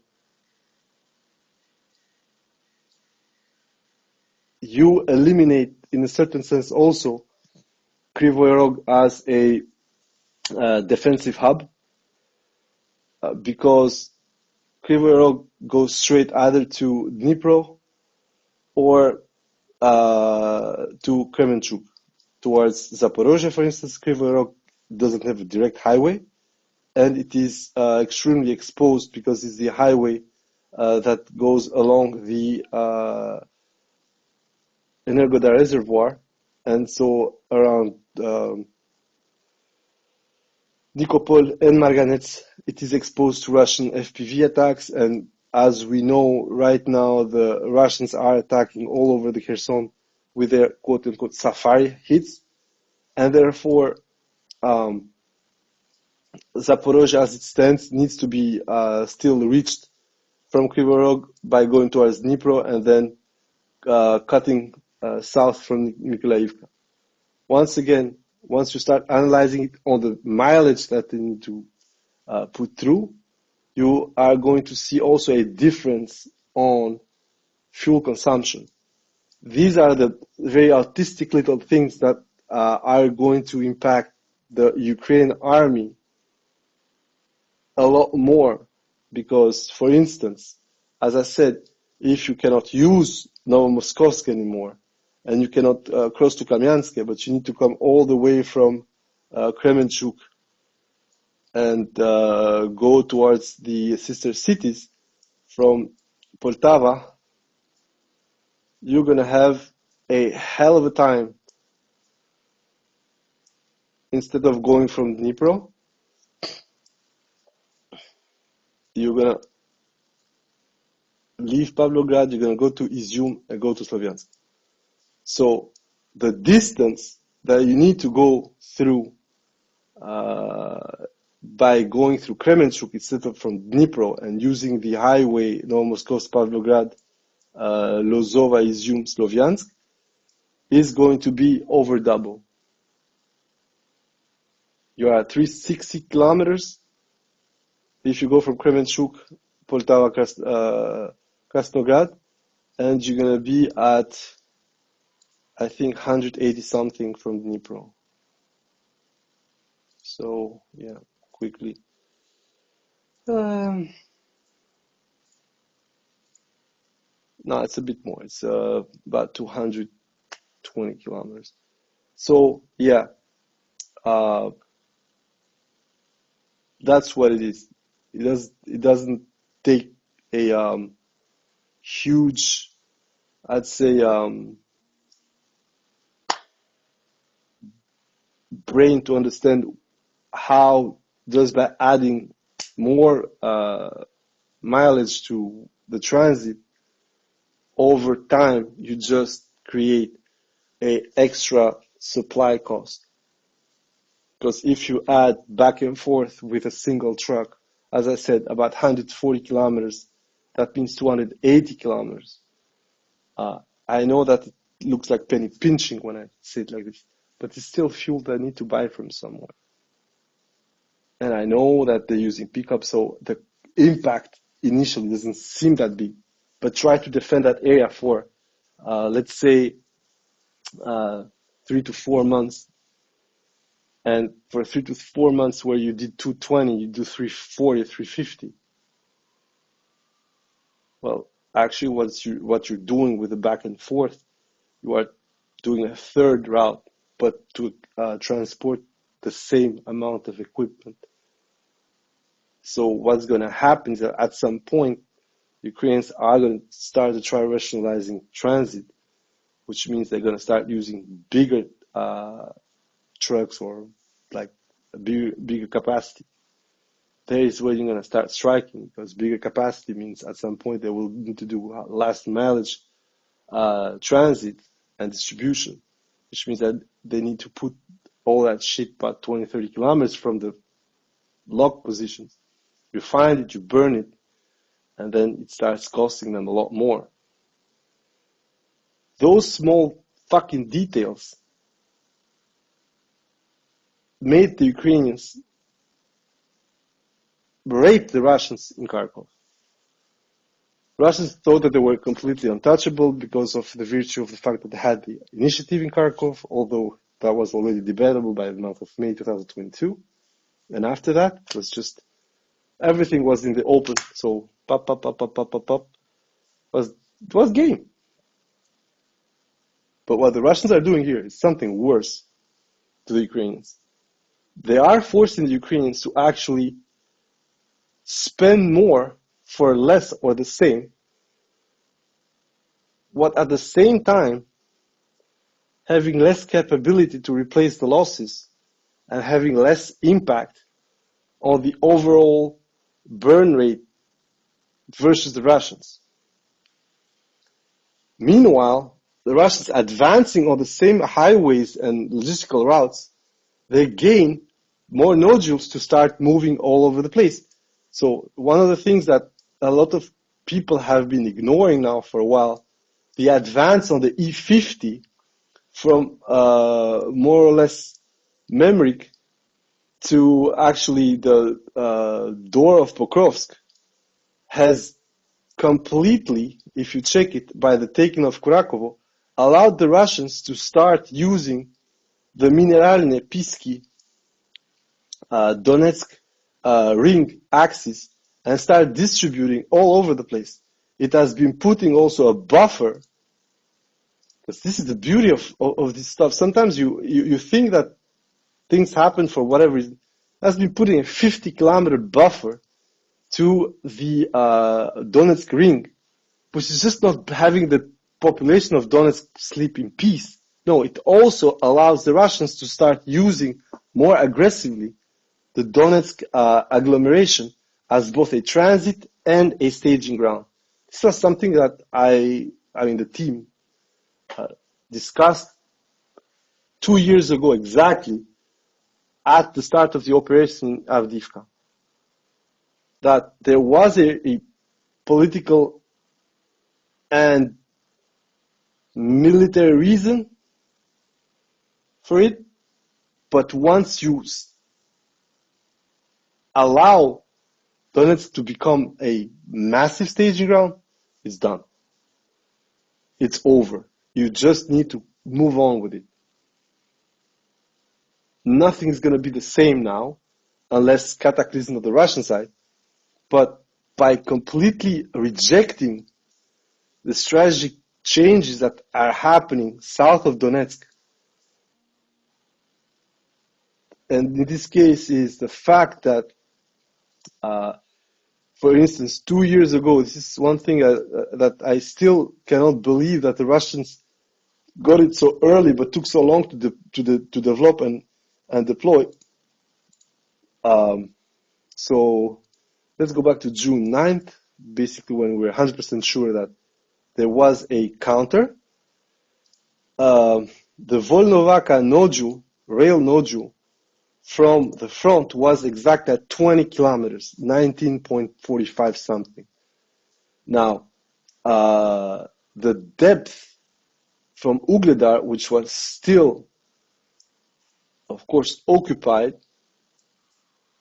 was 25 kilometers from the Volnovaka crossroad, and of course, the depth of the highway to Berezove made it simply unusable. It was 9 kilometers from Berezove to the Ukrainian lines that were still in Novomikhailivka and Paraskovika. You guys remember those names because the Marinka area and Novomikhailivka area were absolutely a shit show of wonderful proportions for the Russians.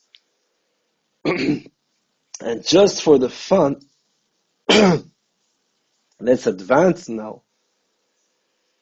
Sorry, guys. Let's advance exactly where the Russians are right now, which is around Iskra. The Russians, since June 2023,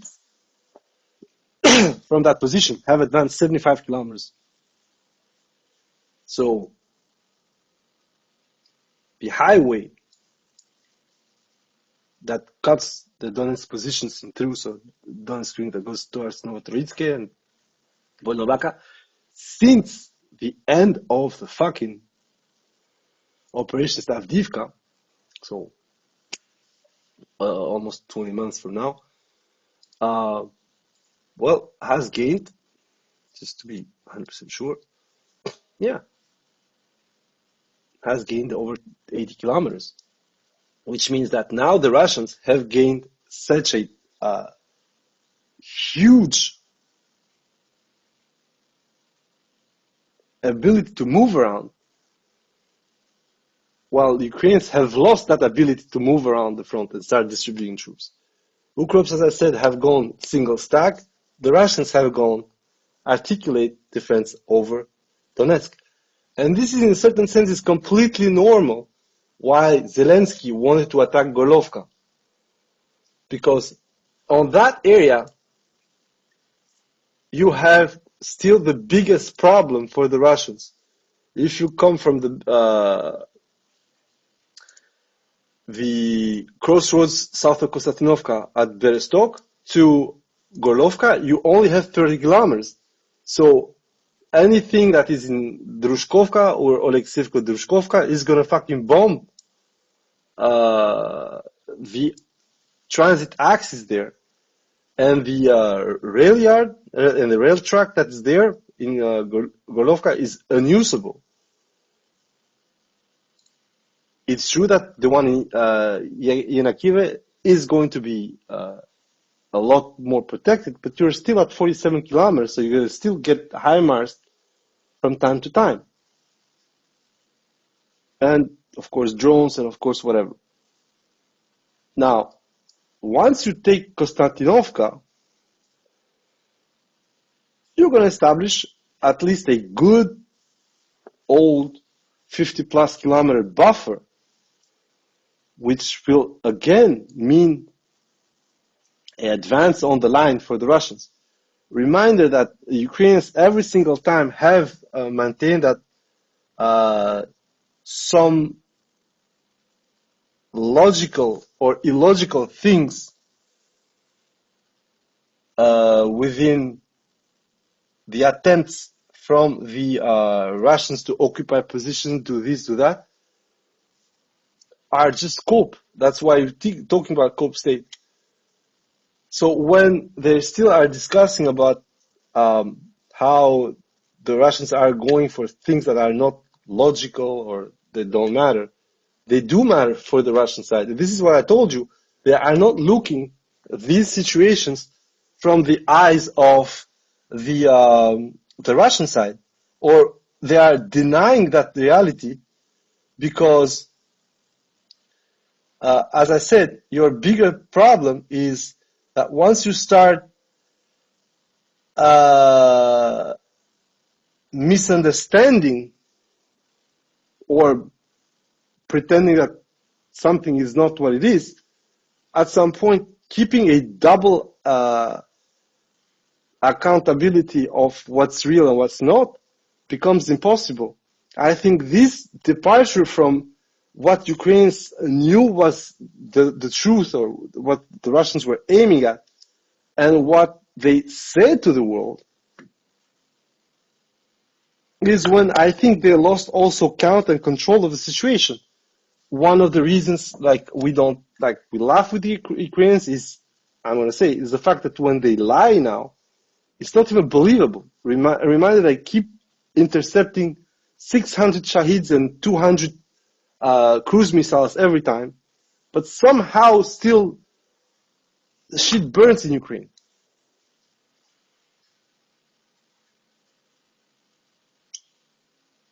They keep killing 1,000, 2,000 Russians every single day, and somehow it's them that are pulling back, and somehow, for some reason, they're still getting 1,000 body bags each and every month. That, oh, they never disappeared, never died. These are Russian bodies. Come on, guys. Don't be stupid. By the way, remember when they said that there were Russian bodies in the 6,000 that they dropped by? To this date, except for the PR bullshit they invented, there still hasn't been a single Russian body returned to the Russians. The Ukrainians know very well that what they're doing when they're lying. First of all, is their trait, unfortunately, as the underdog in the relationship with Russia. They have to have chutzpah, they have to be lively, let's say it like this.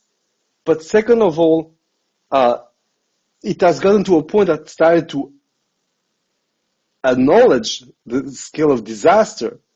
This is what I think a commentator gave us explanation recently. If we say how much we lost, there's going to be a scandal, we're going to have civil war in Ukraine.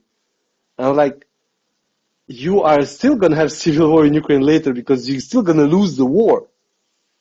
So this fuite en avant, this acceleration towards the abyss on the Ukrainian side is completely understandable given the position where they are. And also what they want right now, especially when we speak about tomahawks and that shit, is absolutely to have a way to hurt Russia so that it can degenerate into a certain conflict that the West would take part on it and bail Ukraine at least on specific parts. The fact that you hear Trump now saying, oh, we're going to do stuff to Russia and now Ukraine's going to win, going to back the borders 991. You know perfectly well what's going to happen. We're going to go back to the same issues that we had with Trump in Afghanistan in 2017 when he tried to do his own search for about 4 months, after which he started the process which led to the infamous Doha Agreement, which saw the US literally get humiliated by a bunch of Talibros out of nowhere. And this is the biggest issue we're having right now, is that Trump is playing along with this somehow bullshit macho bravado. I mean, listen to the bullshit he said to the military parterre recently. Half of that stuff, I honestly think a lot of the officers listening to that must have been laughing their asses, because the whole speech was a monument to incompetence. None of it was even remotely logical. But somehow, and this is something that needs to be said, somehow it was perfect to show how much Trump is an idiot, but how much the decorum within the US is a powerful tool to turn against themselves. In a certain sense, yeah, I think Idiocracy paved the way for this. It's such a stupid and funny movie, but it shows exactly what it is. Just put an idiot in charge and see everybody becoming idiots. Part of the people who are going to become idiots is purely by opportunism. Like, if the idiot on top of it is sentimental and receptive to basically glazing, yeah, that's a good way to advance in your career, in your life.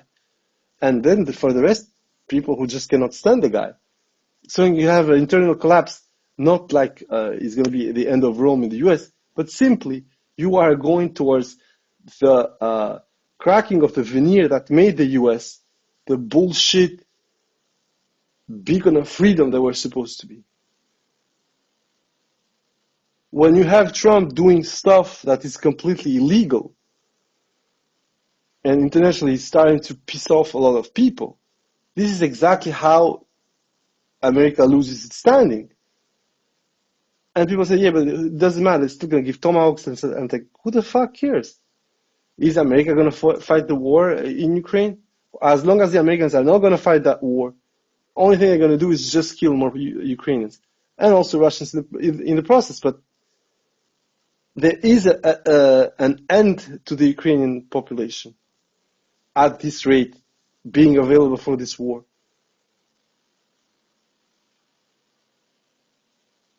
And once again, a lot of doomers, a lot of idiots going to say, yeah, but he's not an end to the American power or Western GDP, whatever. Bro, it's been 4 years. If the French, English, Americans, whatever, wanted to actually commit to this war, they would have done it in 2022. Steel to steel. And then, I mean, it would have gotten proportions that they weren't ready to pay. Now, if you think they're going to bring the cavalry, because the Russians would be more vulnerable, all that shit. No, the Russians are just going to fucking nuke whatever place they want to try to land on. Because they are bringing the belligerency to that point, the Russians in this case. And of course, it's a Russian problem that they kept going like this for so long, where it was very simple. I mean, from the beginning, you could have done the innommable and just taking care of the consequences.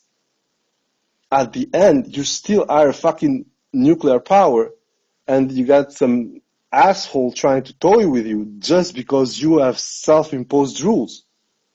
Ukrainians have attempted to the Russian strategic triad. So at that point, it's true that I don't understand why there has been no nuke in Kiev. Of course, there was the Oreshnik test, but at the end, a rabid dog doesn't heed to whistles. Rabid dog only understands a bullet through the eyes, a hammer behind the neck, whatever, or being run over by a tank or a car.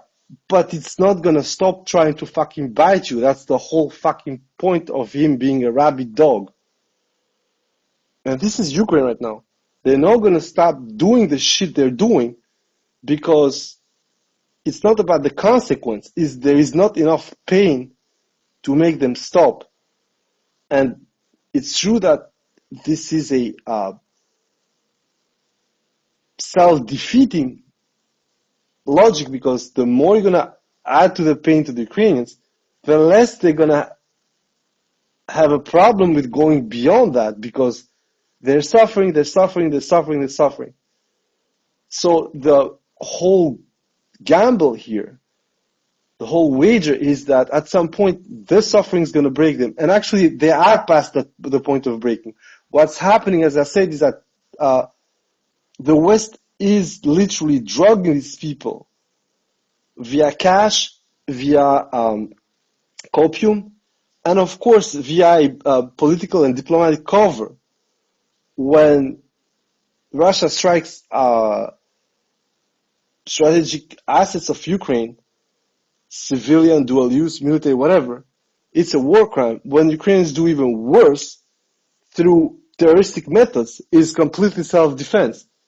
So on that cover, as I said, the fact that Ukraine doesn't understand that what they're doing is just accelerating the demise by just being held to the much by sniffing the allegory of bath salts. That's where things go wrong. And this is why Cope State has no problem lying. Of course, in their case, they don't want to get mogulized. But the biggest issue for Cope State is that who's going to tell them they're wrong? The only thing that you're going to have is geolocations. And I mean, we are doing this job now for over 2 years. When I pointed out that Cope State is lying, does it change anything for Cope State? No, they're going to keep lying. And this is what you got in the latest update they did today. They added the plus 20 square kilometers of losses. And I'm like, why the fuck are you doing this? Why are you trying to relent on some areas? Like, the other thing that's beautiful with the latest update is that they allegedly have retaken some new areas around Shakovo, and at the same time they completely denied the advance in Pankivka from the Russians, which has been given by multiple other outlets than Deep State. So you arrive to this point when you are in contradiction with other PDORs who are saying you are too flaming for them. And it doesn't actually even matter what we're going to say long term, because the Ukrainians right now, especially guys like Kopstit and stuff like that, they are not interested in telling you the truth when it comes to what they're losing. They're interested now, or their task right now, is to keep going with the propaganda war. Kopstit from the beginning was this. But right now, they are fully that.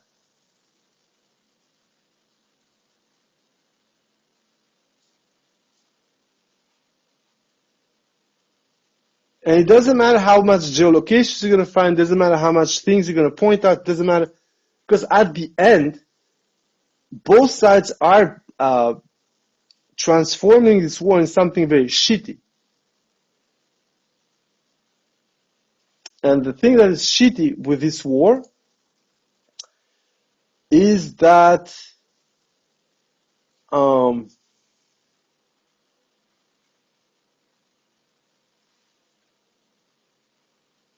it doesn't rely on showing the world or showing whatever who is winning, who is losing. It's pretending that both sides are winning, and it's completely normal. Like the Russians are not going to tell, "Oh, we're losing, we're getting our asses kicked," and the Ukrainians vice versa. And this is, as I said, it's completely acceptable if you're honest with yourself. But what's not acceptable is that it's obviously visible that you're losing whatever you're doing. And it's obviously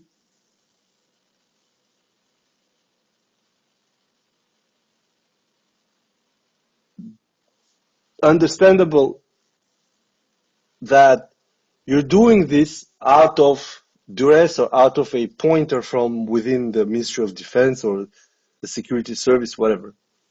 But once you are caught doing this multiple times, and you still pretend that you have a voice to the chapter by saying, "Oh yeah, follow us, we are impartial, this and that," because that's what Deep State did initially with Dobro Pilasalian. They said, "Oh, we didn't report the whole situation from the beginning because we didn't want to sow panic among like."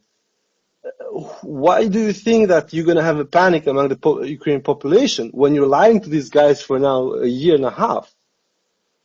When you are literally the prime provider of copium, and when instead of understanding why people are fleeing Ukraine, you are getting after those guys who flee Ukraine and trying to show them into the worst light possible and shove them under the tracks of the TCK.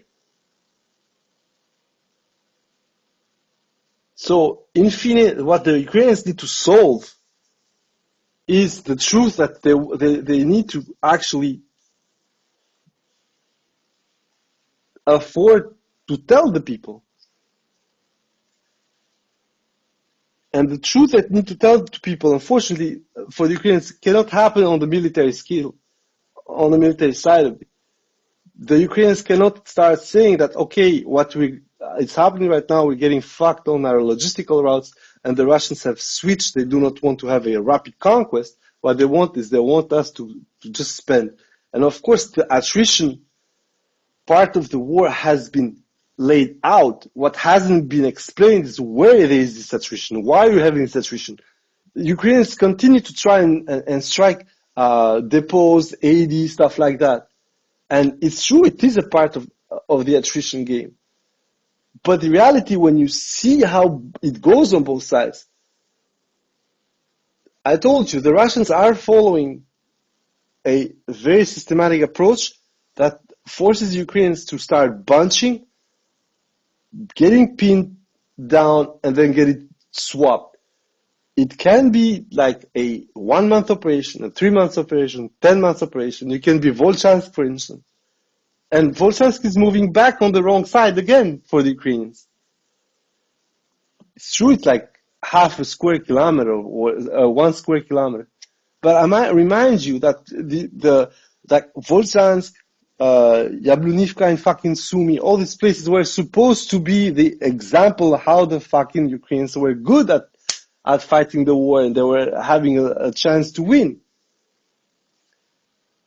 If you want to understand why Ukraine is in such a shitty position, it's going to be the 46th day tomorrow that the Russians are occupying a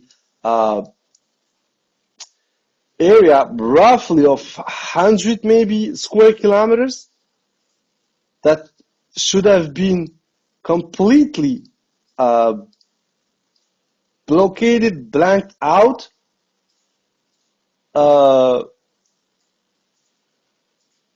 from the Ukrainian counter-offensive forces there. And the area, just to be sure, guys, not to bullshit you with anything.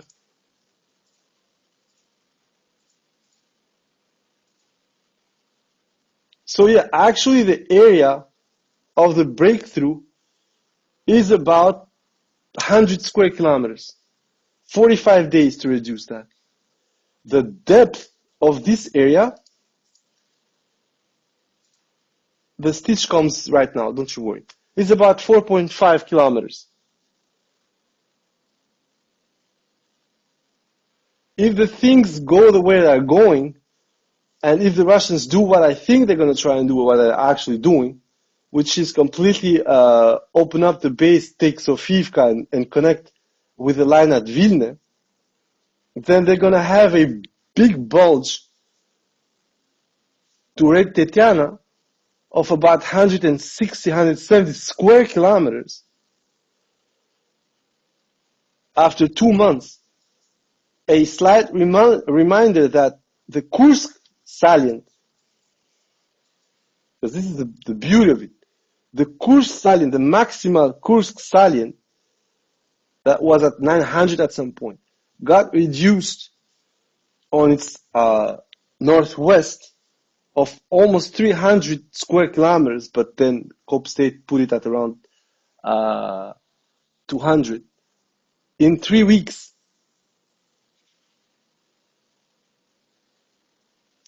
It popped out on the map with Cope State mid to 20 August, and by 15th of September, it was gone. The area upstairs, so it went from 900 to 700.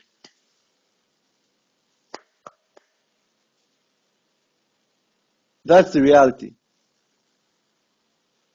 And the Ukrainians had armor, they had a lot more firepower, a lot more manpower, and still to take out those 200 kilometers, it took out 3-4 weeks. To completely eradicate about a 900 square kilometer salient, it took 7 months, more or less. So over 100 square kilometers per month.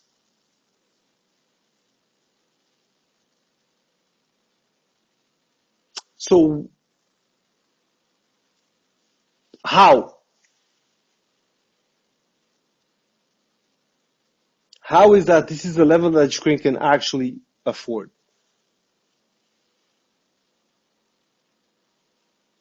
Due to Russian pressure, due to logistical breakdown, due to a lot of shit that's going on that Ukrainians cannot face. It's sad, it's ugly, and it should not be going like this. For Ukraine's sake, I don't give a fuck. They should be doing like this for us, but for Ukraine's sake, they should completely understand what's going on. Now, the issue is, what are the solutions? There are no solutions for them right now, because they do not admit there are issues, or at least not publicly, and at least not the issues we are seeing. And I'm saying, if Team War Criminal is seeing those issues, the Russians are like having a microscope up Ukraine's ass to see the real actual fucking issues to the microbial level. And the vice versa is also possible, like, or it's not also, but it's probably possible that the issues that plague Russia due to American help are also visible to Ukraine. It's just that they're not handicapping the Russians enough to create the same kind of bullshit that you're having with Ukraine.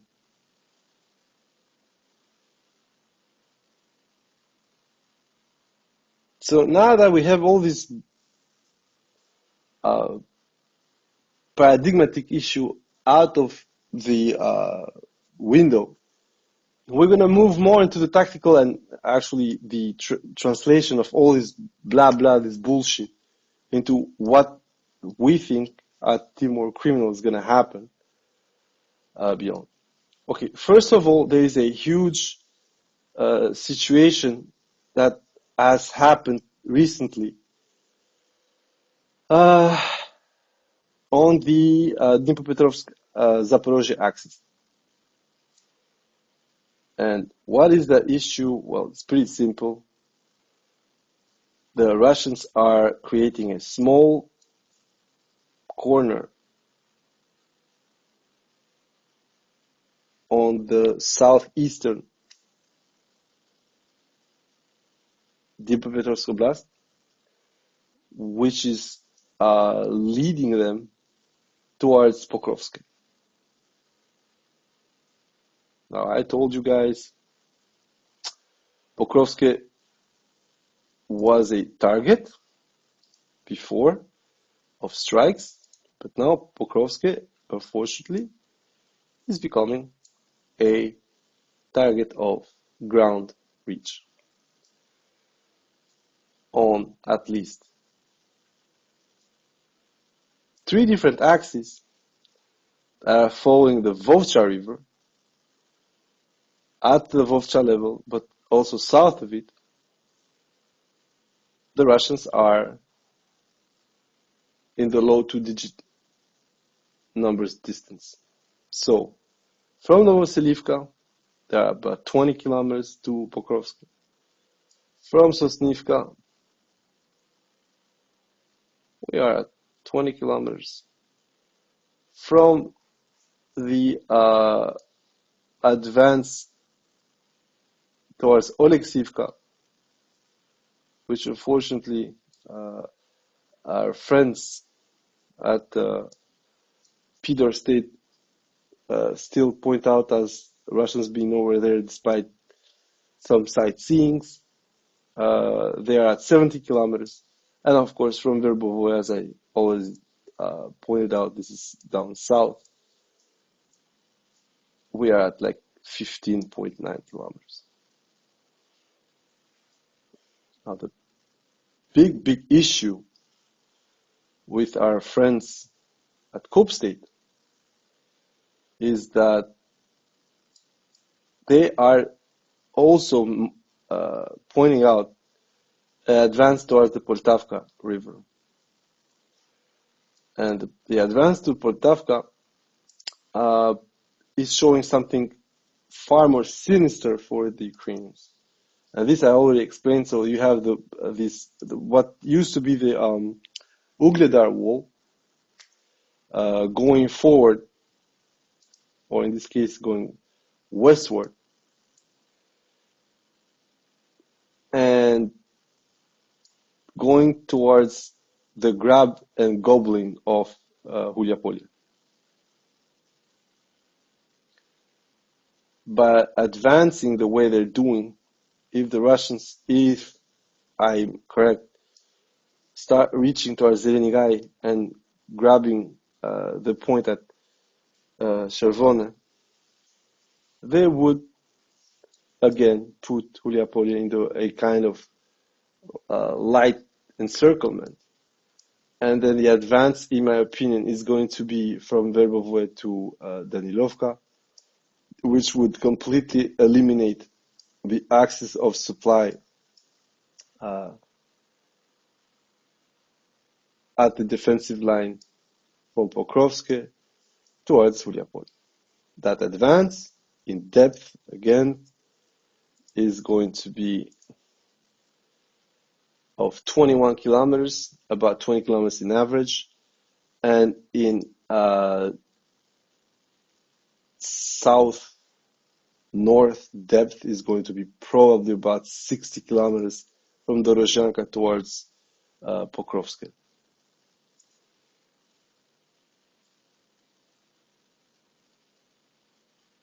Sorry, 40.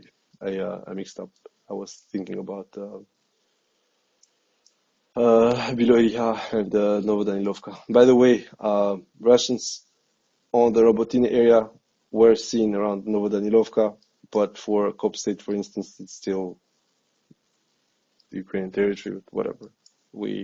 As I said, this is another Kop State special. So, in short, the Russians are going to grab another, I think, 400 square kilometers worth of bullshit. 600 square kilometers of bullshit. Even more, actually. And completely eliminate the defensive line from Huliapolye to Pokrovsk. This is not going to happen tomorrow. It's not going to probably happen before the month of January, February 2026.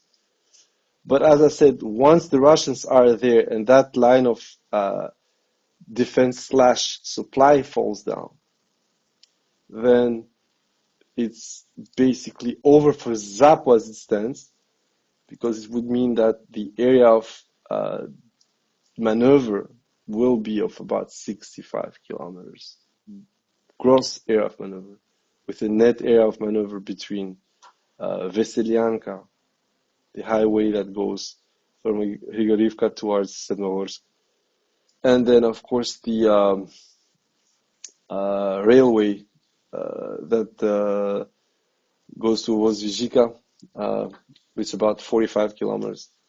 That is going to be your net maneuver area for the Ukrainians, which means that definitely in the Zaporozhye axis, the Ukrainians are going to be into defensive slash extermination mode. The moment that area falls, Orikhiv is going to fall, Tavrisk is going to fall, and the Russians are going to be probably around Komushevaka. Hopefully by June 2026.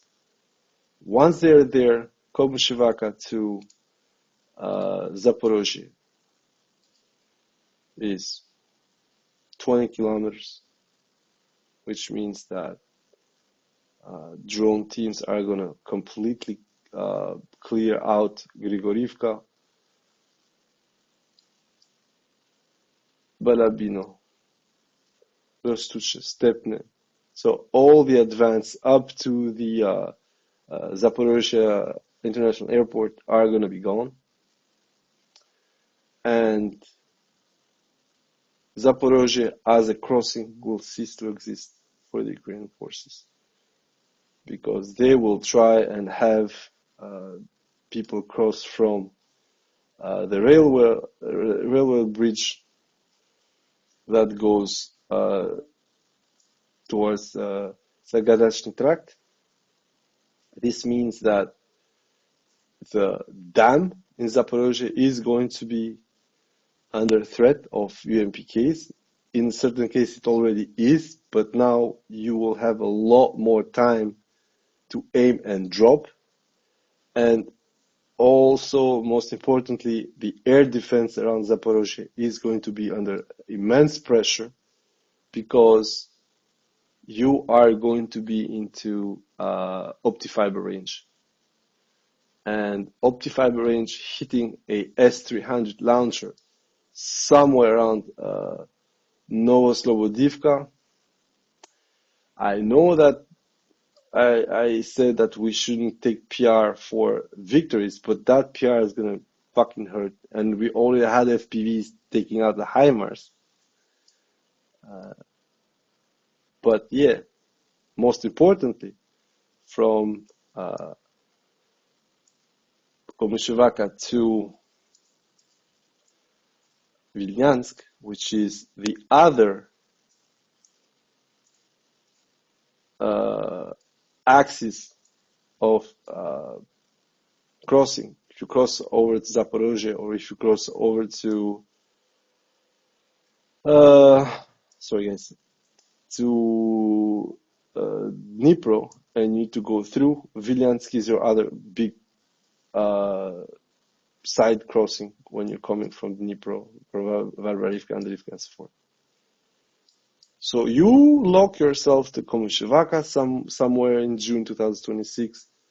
You have the first signs of the war being over for this round, because then you will have the Battle for Zaporozhye, having a Battle for Zaporozhye over the summer, given the heat, given the situation that's going to start happening there, and given that the Russians don't even need to take the city. Let's be honest, the Russians can just decide they don't want the city in full, so they don't going to touch Khortytsa, they're not going to touch Baburka. The only thing they're going to do is blow up 3 bridges and make the dam impassable, and it's done.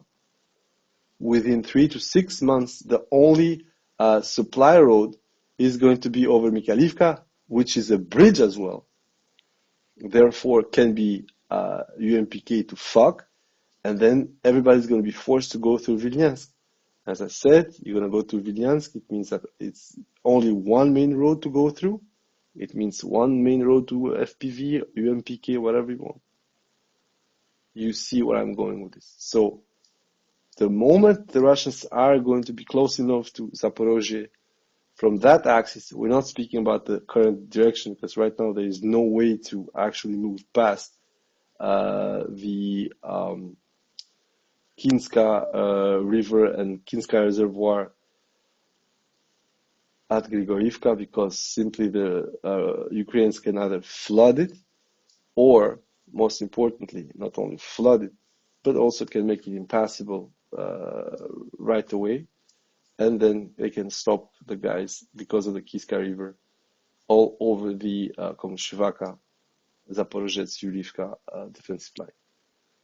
So all you need to do is go around the highways and then attack from the south around Malisherbaki, Novakovlivka, because the distance and the ground to cover from Malisherbaki is absolutely short at 17 kilometers. And the only way the Ukrainians are going to reply to that kind of push is to start mobilizing their defensive line in Tavrivka, Yurkivka, which means that they're going to start popping out for other strikes, of course for UMPKs, and then they're going to start relinquishing the approaches to Orikov. It's true that we are talking about Orikov being ready to get assaulted, but let's be honest, Orikov is going most probably to get erased by UMPKs, then assaulted. So, as I said, this very recent transformation and the state of advances in that sector make it, as I said, they are precursors to the very simple fact that Russians will not negotiate on the core elements, which is, I'm going to repeat, 4 oblasts, a demilitarized country, or at least with a military force that would be shit, buffer zones, a lot of buffer zones, and then a lot of legal changes within the Ukrainian constitution, not outright making them some kind of vassal to Russia, but neutralizing them. And it's true that on this I'm not agreeing with the Russian leadership. I do not want a Finland bis with Ukraine. If I was them, I would push for a absolutely Austria-style neutrality. But unfortunately, the Russians do not have that kind of bargaining power right now. That kind of bargaining power, as I said, will come when what I just described will happen down south. So basically reducing the maneuver ground for the Ukrainians to almost zero, which means that Ukrainians are going to be simply into, as I said, a retreat / piecemeal defeat posture, because right now they do not have any kind of answer to the advances both in Dnipro but also along the axis in Zapo. And most of all, they do not have the, in my opinion, I'm going to repeat, the intellectual capacity to start and cut the Russians from doing what they're doing right now, which is this floating type of attack, left, right, up, down, whenever they want, simply because they have lost the battle of the logistical routes. And this is why, in a certain sense, well, the Ukrainians were very happy for the last mile destruction of Russian supply lines. The Russians were hitting the depots and the transition areas for the supplies to go to the last miles. So when the Russians are sending this flying trash with AI to hit 50, 60 kilometers behind the line, instead of using Lancets, all that stuff, it shows that the Russians are absolutely going for a battle of the roads exactly the way they had lost it in 2022, when instead of trying to countervalue the strikes towards the Ukrainians. They just put more trucks on the road until, well, it just couldn't go on. Here, the approach that the Russians have been taking is also extremely good, because the Ukrainians since the beginning were going with mosquito logistics. These mosquito logistics have the advantages and the disadvantages. We spoke about this since 2022, 2023. So on one side, you're going to lose whatever pickup, they're going to fucking replace it from some garbage you're going to get from England. But on the other side, because you need to still have volume, using 5 pickup trucks instead of 2 military trucks means that you will have to go back and forth, and therefore, I said, signal your logistical routes to the last mile. On top of it, you, by going with the pickups, you are going to limit the maximum weight and volume can carry, which means that you are going to limit the operational reach of your unit in any case. And look at the last video I posted, the guys who are using these pickups to go into advance, they get stopped by a small 4 to 6 man units from the Russians. The 4 guys in the fucking Nissan Pizdrel are fucked. But it's exactly what is going on the other side as well. These are the kind of infiltration / advances that both sides are going to score, because they are going to the atomized level of the offensive capability. And once those small units start clawing up some ground, then the biggest force is advanced too. But Ukraine hasn't been able to do this. Ukraine still insists on that. When we try to do with DRG infiltration force, it doesn't work, then just fucking start hammering it, go ham with Bradleys and shit. We saw recently 2 Bradleys attempted to bypass the Rozhanye, getting hammered, raped, and abandoned. This is the beauty of it. This is the beauty of all this stuff.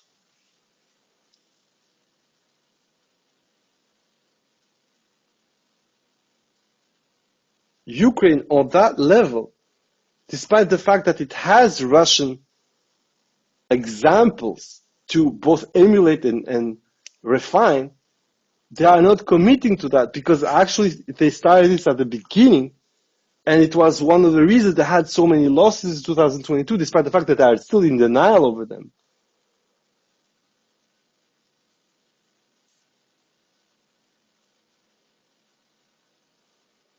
And the more we are going to advance in this war, as I said, if there is no solution found to the Russian tactics, but also Russian air power, because this is the biggest problem.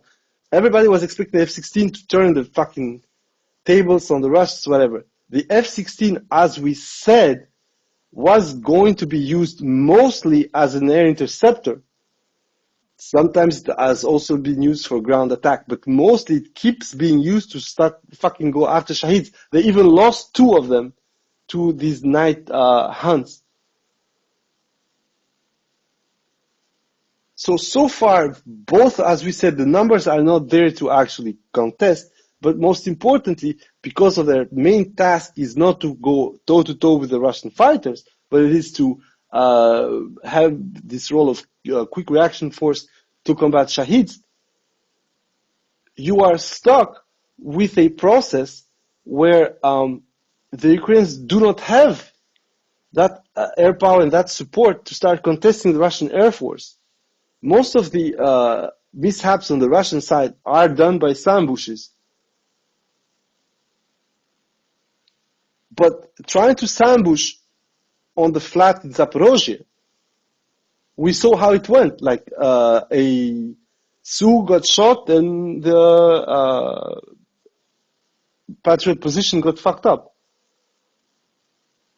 A lot of people are going to say, like, yeah, I don't think it's a fair exchange. I think it's a very fair exchange in the sense that the Ukrainians do not have an infinite amount of Patriot components. Russians, in comparison, have an infinite amount of jets. The only problem is you start losing the pilots. That's something else that I agree. But the planes, And this is the biggest issue that we're going to have as well. Because going ambush is going to still create gaps for you. Maybe the Russians are going to be a bit more scared and stuff like that. But at the end, all the ambushes have led to very little structural damage to the Russian Air Force. The Russian Air Force has lost more assets the first year because they were in a kind of merge most of the time, and to drones since then, and it has lost to air combat or air operations. And it's true that the first ambushes were spectacular, and we discussed this, but since then, they have had a lot more problems. The Ukrainians, I mean.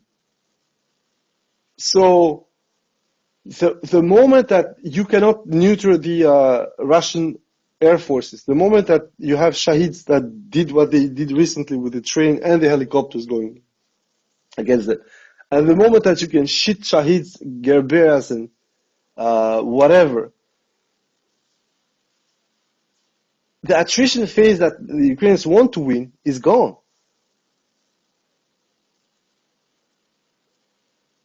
What you are going to try to win, as I said, is by maximizing some strikes like the spiderweb operation, the attempts on the Russian refineries, and the sudden mental illness befalling the Ukrainians trying to hit TPPs, notably in Bryansk and in Belgorod.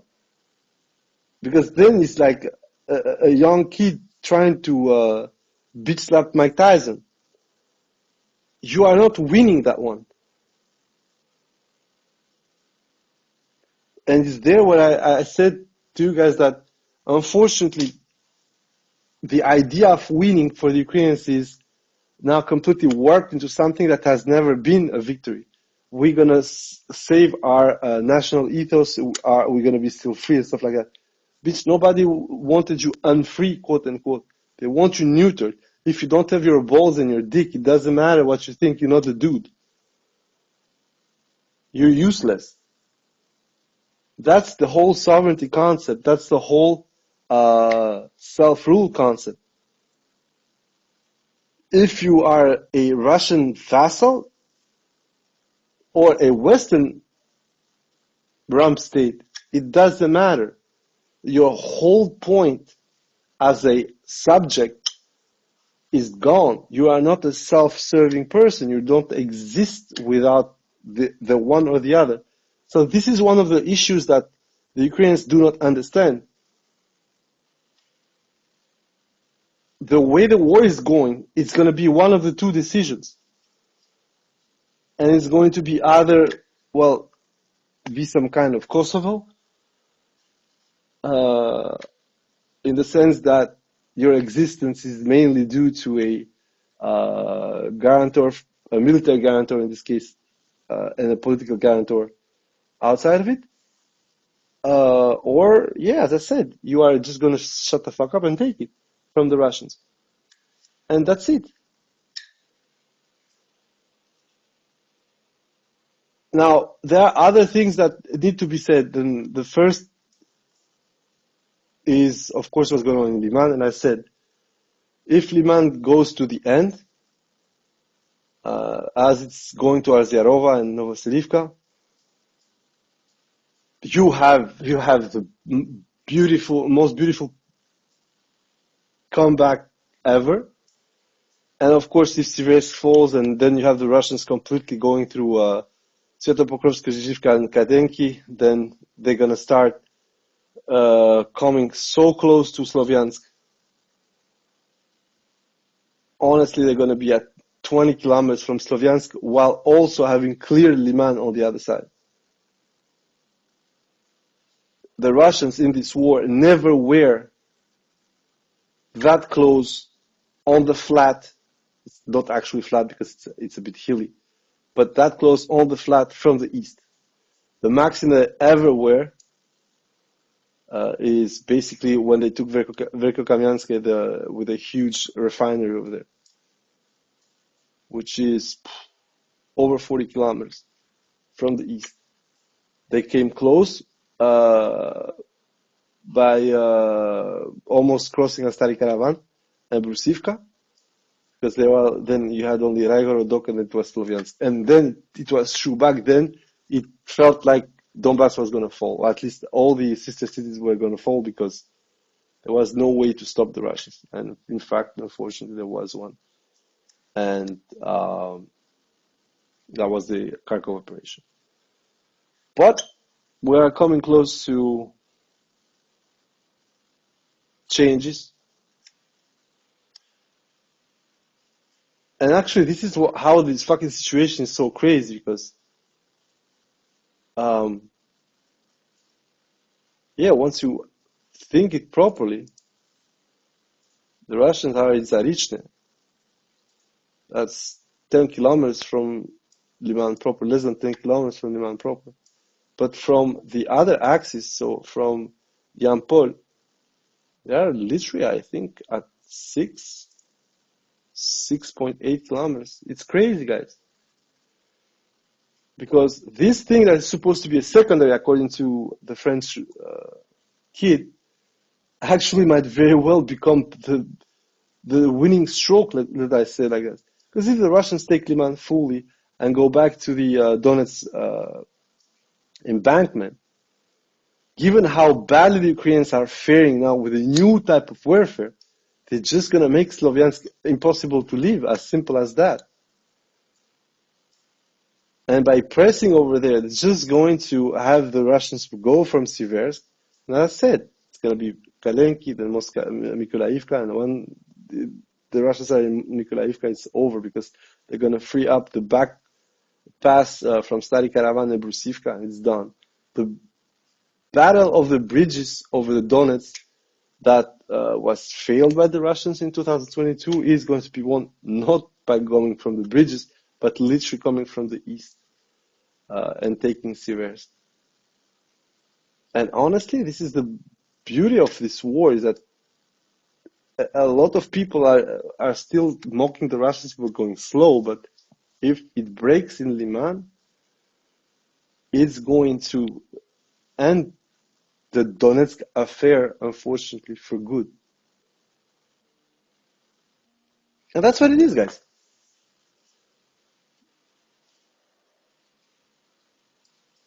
Now, there is a huge battle, like Kupiansk is, for instance, something that I still don't understand why the Ukrainians are fighting Kupiansk this badly, because Kupiansk actually, if we need to be honest, is useless in the current form, except for allowing the Russians to have a better defensive line.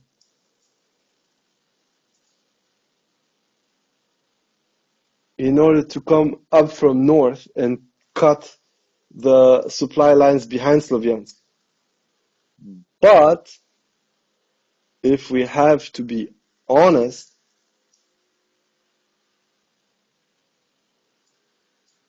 the distance to cross over from Kupiansk towards Balakleya and then Izium and so forth is so far, and the area is so problematic to move through, that at this level of warfare, the whole maneuver is useless unless things change dramatically. And by things changing dramatically, that means that you're going to restart the whole operation from Volchansk, going towards Veliko-Lodyasy, and then the operation from currently Ambadne, going towards Veliki Burluk, and then clear up by piecemealing the whole area there, and then march again towards the Stary Sartov reservoirs. That kind of maneuver, that kind of movement in this ecosystem of threats is just not possible without a completely different approach, which means that Russians are going to start piling up more mobilized people, are going to have a lot more equipment, a lot more fuel, a lot more military assets, and they are going to deprive at least one direction of troops just in order to do this. The infiltration way to do that we're seeing has its own limits because of the carry capability on both sides. And this is why, in my opinion, and I'm sorry for people who are not going to agree with me, but this is why the Russians, in a certain sense, taking Kupiansk and just clearing the line around Oskol, is right now it's more like a pressure operation that I need to do for, as a springboard for later on. But given the monkeys' declarations, you cannot, in a certain sense, you cannot believe that something is going to happen for as long as there is a Donetsk operation. Now, as I said, if indeed Monkey doesn't want to stop at the Donbass and the four oblasts, then fair game, and then it's completely understandable, because locking the whole Oskil riverbed / reservoir and then starting to project themselves onto the quote-unquote flat towards the Shevchenko area up to the Balakleya passage, then yeah. But as I said, first it would require a fuck ton of equipment and people, and then it would require a logic. What are you going to do with that southern part of the southeastern part of the Kharkov Oblast? And the only thing that pops out to anyone, and of course, if you check the map, you understand, you are going to restart the operational phase towards Barvinkove. And given that you're advancing on the Dobropila axis and you try to break through and everything, you are going to do exactly what was said by someone in September 2024, which is you are going to try and link up Barvinkove to Zorodikolodiaz-Veseloe. So you are going to cut the whole Donetsk, Dnipropetrovsk, Kharkov, 3 oblast area.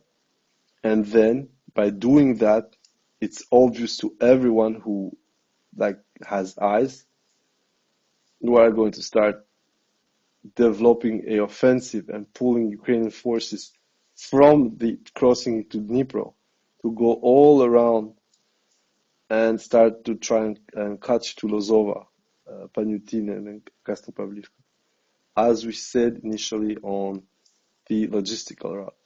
And then you have it. The Russians want absolutely that the Ukrainians start playing and fucking around with the logistics to stop a potential option from the Russian side up there. But this is not for today or tomorrow. You can see that by the ground the Russians need to cover. Either the Ukrainians are going to tap out militarily to avoid all this shit, because this is one thing I told you. The moment that the Russians chose not the nuclear option by blowing the bridges, which at some point they will have to do anyway, you go into the burn rate option. And this acceleration of losses, given how it is going for both sides, but especially for the Ukrainians right now, is going to lead the Ukrainians to do what? Basically to start panicking over how much it would cost them to completely reroute the war effort towards that axis. And it would require them to try and have them on the line that they have right now. The cost, as it stands, would be so big for Ukraine to start swapping all those lines, because at the same time the Russians are still going to come towards Prosyana, Pokrovsk, Novikalovka, and going towards Zaporozhye, which means that your highway maneuver space is going to be, reduced of about, if you have the push, of about 1/3, and on top of it, if the Russians restart, because this is the biggest problem, as I said, Panyutin, Lozova, and the crossroad at Krasnopavlivka, roughly at Krasnopavlivka and Stepanivka, given the huge body of water there with the Krasnopavlivka reservoir, it cuts completely your transversal movement. And if, as I said, the Russians have passed the Borovaya and they are around Mirne, Hrovatska, beyond the Oskol defensive line / reservoir / river, then you don't have much choice. You need to use Kharkiv as your new hub in order to sustain whatever Russians are going to throw to you from the east to west, and then from east to west and west up north. What was the strongest point of the Ukrainian forces in 2022 and early 2023, which was that the Russians abandoned a lot of very vital areas of transit when they attacked Konotop, Mena, Krugivka, Cherniv, and so forth, is now going to play very badly against the Ukrainians, simply because the area where they have to defend and where the Russians are advancing creates a single stack on both sides with very little potential for maneuvering within the road network. And that is only sustained on the Ukrainian side by the crossing. So let's say that Monkey finally wakes up and remembers that he has a pair of balls and takes out at least two bridges, one in Dnipro, the other one in Zaporozhye. We're speaking about railroad bridges, of course. You understand what's going to happen. That what's going to happen is they're going to start overloading with the rail up north, probably around Kamyansk. It's further down, because then in Kamyansk you need to start going with the railroad. The exact same place we're going right now, which is Vardiske, because they need to go down to Pavlograd.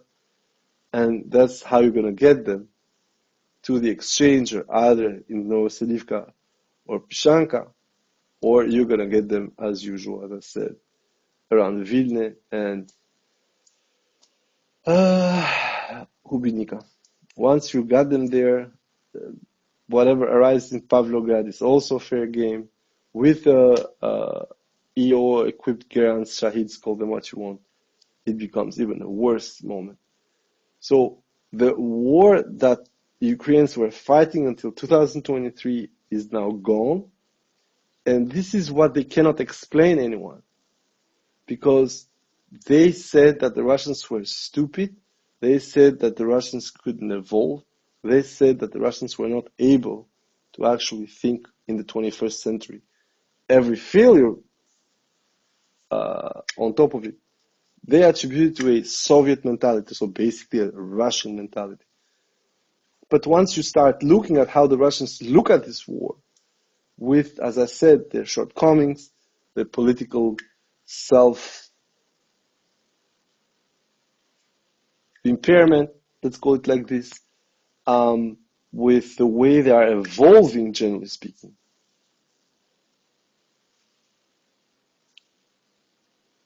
you understand that there is no passage. There is no way these guys are going to save themselves. That's it. It's game, and the only way that they're going to do it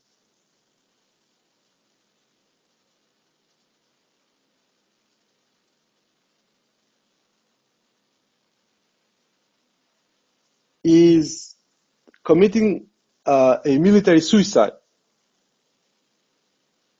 But my idea is, like, if you have already a breakout danger now, why don't you get all the people you want now, or you need now, instead of trying to force it when the situation is going to be near catastrophic? And it's there when you can see that Ukraine is betraying its potential being maxed out as it stands. Everybody who said, Ukraine has plenty of people to throw. I'm like, why would Ukraine wait until 2 or 3 years instead of finishing it right now? Oh, because no, it's not true. It's not. It doesn't work like that. Ukraine keeps losing more people to any kind of causes. Ukraine gets more destruction and more damage year after year. There is no logic to me to explain that Ukraine is waiting that Russia falls dead, and you know that's major cope. On the other side, you can also say why Russia is waiting for the bridges. We know absolutely it's a political decision, which is a weakness. Nobody is pretending that it's a great deal that they're doing, that they're letting Ukrainians breathe and have bridges and have electricity, whatever you want. This is one of the things that is appearing right now. There was a analysis saying that the Russians got indicted at the ICC, or they are looked after by the ICC for the electrical grid campaign. Do not forget, these guys did that to the Iraqis. These guys, I'm saying the Western assholes, did that to Iraqis, did that to the Yugoslavs, and they did that to everyone who they need to bomb. And they went on to a strategic defanging and destruction campaign every time they needed to do a showdown, be that in Libya, as I said. In other cases, there were also attacks in Syria where they fucking bombed the dam. So at no point the refusal from Monkey to go after the bridges, the dams, whatever, makes any kind of sense other than the Pobratima bullshit, which to me is not defensible in 2025 anymore. I had it like, okay, we're not going to commit genocide, we're not going to commit ecocide, all that bullshit.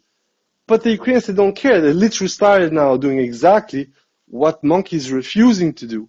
The moment they could, this is something I told you guys already last year. Ukrainians are literally creatures of habit. The moment they can do something, they will do it. They are not like the Russians who had and still have options. All that they want is just to fuck up stuff because it's a huge chip on their shoulders when it comes to Russia. And that's it. There's nothing else to be said. So yeah, this is what we are having with Ukraine right now. We are, before it was like 50-50 facts, propaganda. Now we are into a 20-80 more or less. And the problem is that even the 20 is mostly defensive, which means that on the long run, it's not going to get better for the Ukrainians. Like we had this with Avdiivka. Remember that? Oh, we're still in. Korn was saying that we're still in Avdiivka, but Avdiivka was like 20 kilometers from there. Ocheretino, oh, it's a small problem. We have to stop it. And then after 2-3 months, the guys are already knocking at Pokrovsk. So we have the same fucking problem that always had, but now the PR is not simply, I'd say, a defensive or a complementary tool. Now the PR has become the number one. Now the cope has become the main tactic. Even when they have strikes, like, I mean, they manage to try and lie from their own fucking images for Spiderweb. And then they said, yeah, only half of the shit is being thrown now because Spiderweb was such a success. And we're now, this is one of the wages I told you guys. Just for the fun, we know that, for instance, the Ukrainians lied. I mean, Deep State lied about the losses in territory. And 13,000. So since Spiderweb, they have lost about 2,000 square kilometers.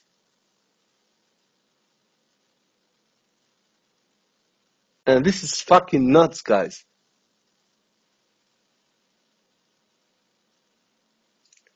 This shit is nuts. Because it's only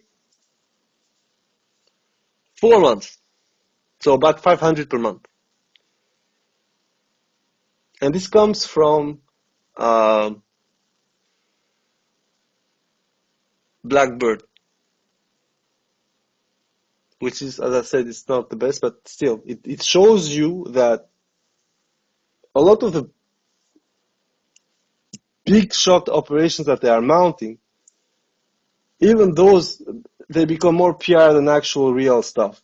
And it's the same with the refineries and the oil attacks. The Russians will survive those and will return the favor. And of course, we're going to hear war crimes, all that bullshit. But the favor would mean that Ukrainians are going to get in a worse position after they started this shit show against the Russians than before. And the only positive thing for the Ukrainians at that point is that they're going to push for more capability to damage the Russians, which will be answered by more damage from the Russian side. And you're going to keep this suicidal spiral when the Ukrainians are going to basically score some show points while the Russians are going to finish the match. But still, at the end, you can also understand that the biggest problem is that the Russians, instead of understanding that the PR needs to have a reply at some point, they're still not doing it because reasons. In a certain case, blowing up a bridge in Zapo, for instance, just to remind them, we can fuck you dry,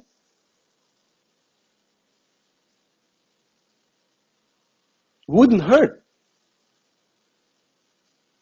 What is the point? Are you really thinking 2-3 years in advance that, oh, we cannot blow the bridge because we want to use it to invade the rest of Ukraine? Honestly, I'm going to be like 100% sincere with you guys. I do not believe that within 2 to 3 years the Russians are going to be able to do anything of that kind except on Zapo. And maybe Dnipro, but except from Zapo.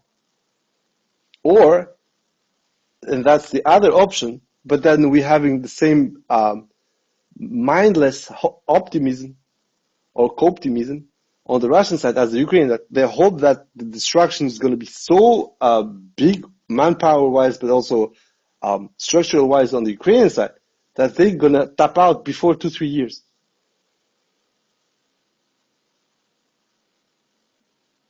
This is a completely defendable position. The problem is that you are not making it clear to the Westerners, or the Westerners do not want to relinquish this situation, and they are keeping the Ukrainians from the balls.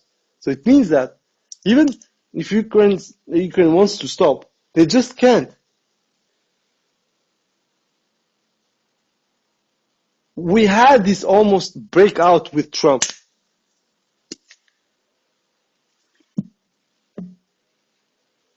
And within 2 months, it was over. No peace deal. The Europeans rallied around Zelensky and said, oh no, this guy is going to fight. We're not going to push them to whatever. And then you had the bullshit with Spiderweb, and then you started to have the campaign against refineries.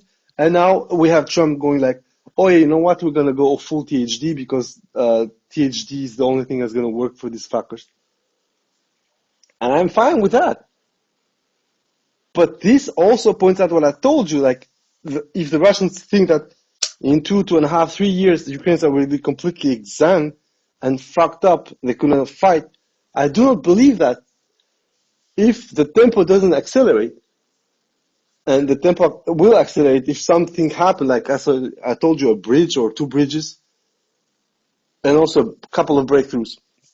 We are seeing this with Dobropila. Dobropila wasn't the real breakthrough, it was a basic screen, and it sent them on tilt. So let's hope Monkey knows what he's doing in short to medium term, because on long term, I also have a feeling that Monkey is right. By 2027, the Ukrainians are going to be completely floored to actually defend in the way they have been so far. So by 2027, you're going to have the Ukrainians trying something absolutely crazy or than going fully mental with the mobilization. There is no other way. I'm sorry to say it like this. In any case, guys, that was it for this space. I know it was extremely long, and the first part looked like a rambling, but I think that it was a very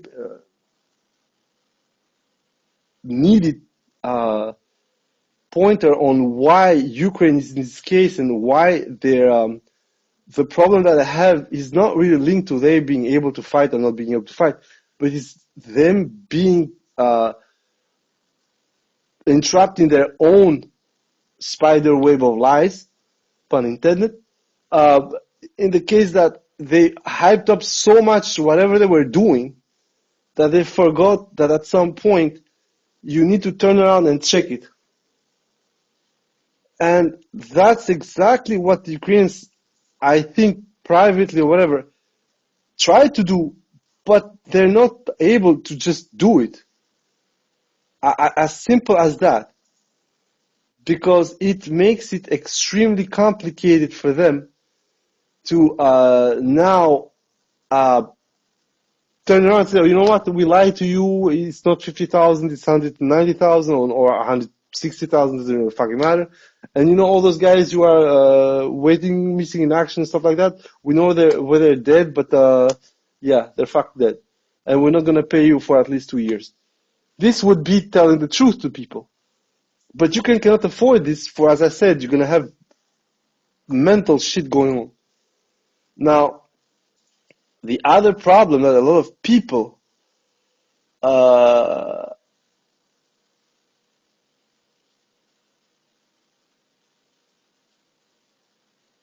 refusing to also understand is that there is a constraint on both sides when it comes to what they can do. A lot of people are talking about give us the money, we'll finish the job, give us the weapon, we'll finish the job. No, there is a real constraint when it comes to the equipment that you can procure, the equipment that you can buy, the shit that you can do with the money, and who are your suppliers going to be. In this case, the supply issue and chokehold is indeed Asia generally, but especially China when it comes to the drones. This means that it doesn't really matter what you want to do or what you're saying to people. What matters is what you can dish out. And we're seeing that despite everything, the yapping doesn't match the dishing.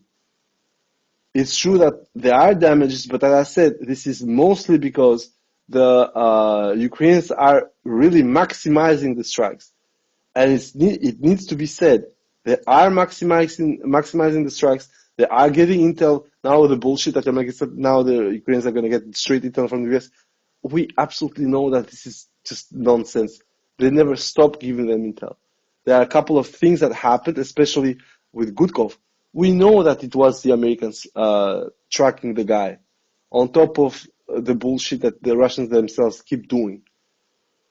We know also that most of the shit that happens in the Black Sea never happens without the Americans being absolutely obvious about the ISR encroachment.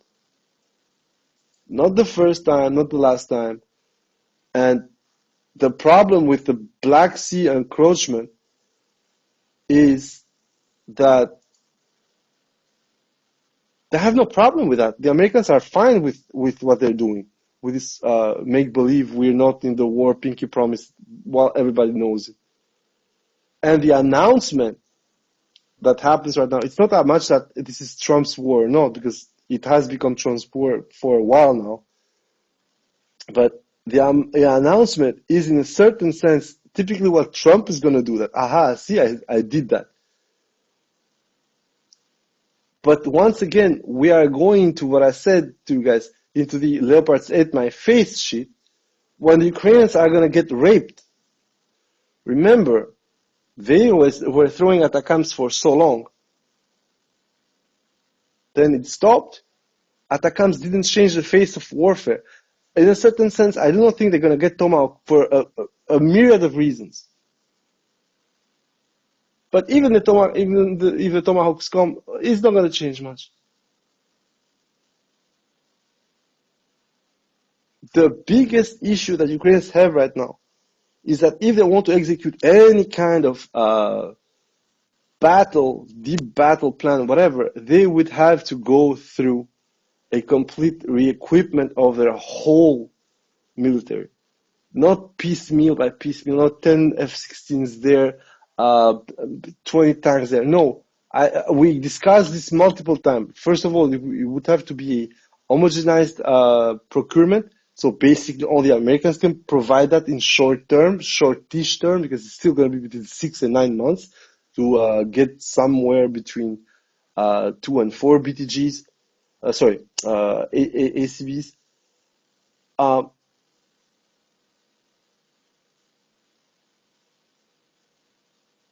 You will have to have at least 400 F-16s, plus their equipment, the pilots, the armament, probably half of the AD that the Americans have. It's just not there as it stands.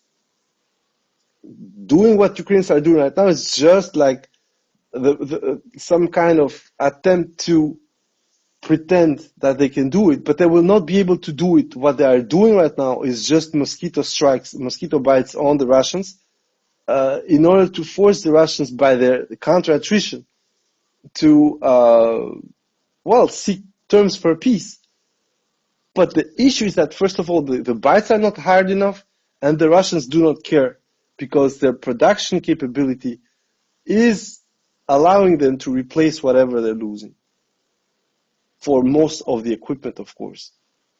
And then for the expendables and the supplies and so forth, the Russians have also found their own way to actually palliate or buy abroad or procure without being constrained as this. Now, there is indeed other issues, but I will not talk about those tonight, simply because it's not important at this stage. What's going to be important at this stage is the following, as I said to you. Ukrainians, in order for them to have any kind of change, will have to tell the truth to the population first. They cannot do this for obvious reasons. Second part is that if they want to do anything with regard to the military structure, they would need to change it. But they can't for the moment, because there is a direct link with the political power at B, which has permeated on every single level. And this is one of the things that happens often when you are too long at a certain position and you start completely controlling it. There is a necrosis that installs itself.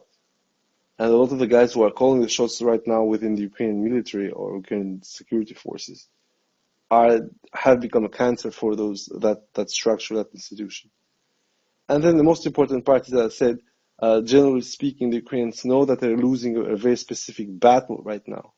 It's just that battle cannot be changed, because they cannot build new roads.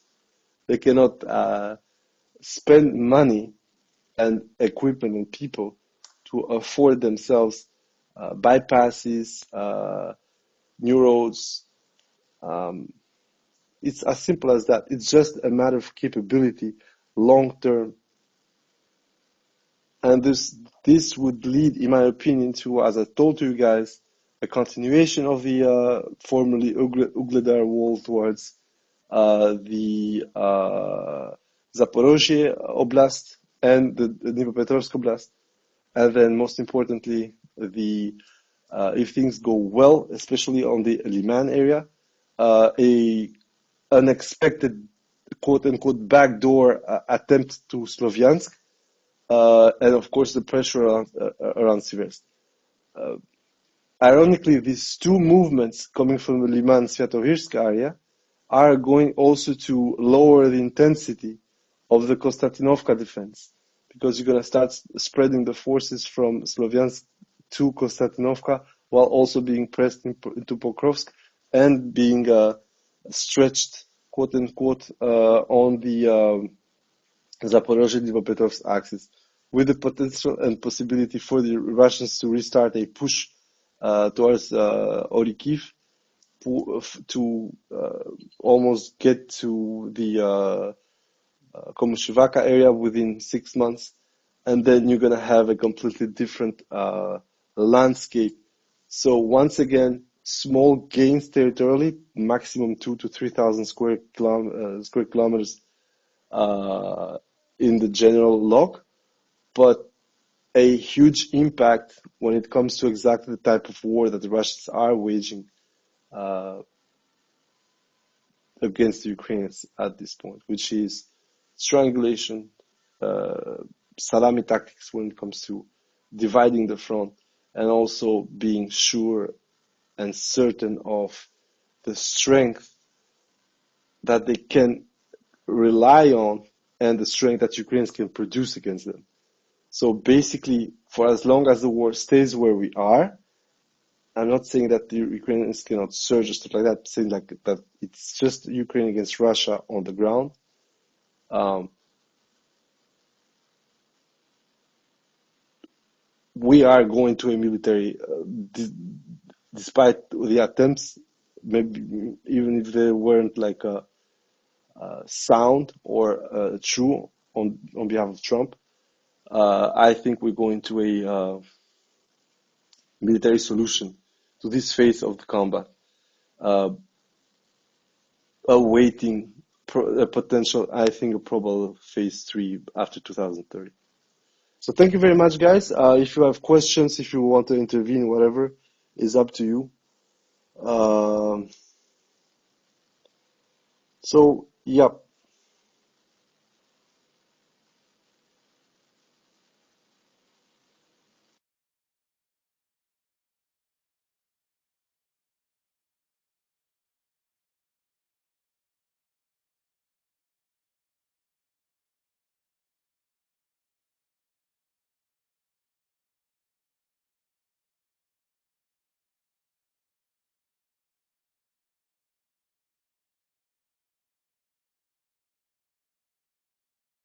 Okay, I see that we don't have takers on the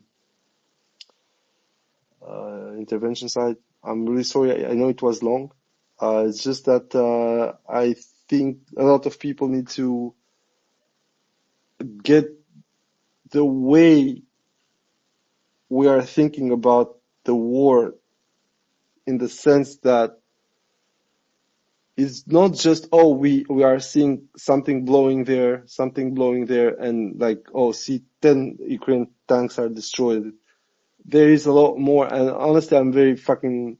It's funny because the group, the GC, it was so chaotic and still so chaotic from time to time, and that what makes it very funny and so much on a completely different level. I don't know how it works on the Ukrainian side, how they fucking group thing and stuff like that, but I've never been so happy to actually read sometimes what's in the GC, because it completely blows my mind. There are some fucking great guys in the group, and I sometimes I really think that they should literally take the front stage instead of me, because I also have the feeling that there is not much to be said anymore, and I do not have.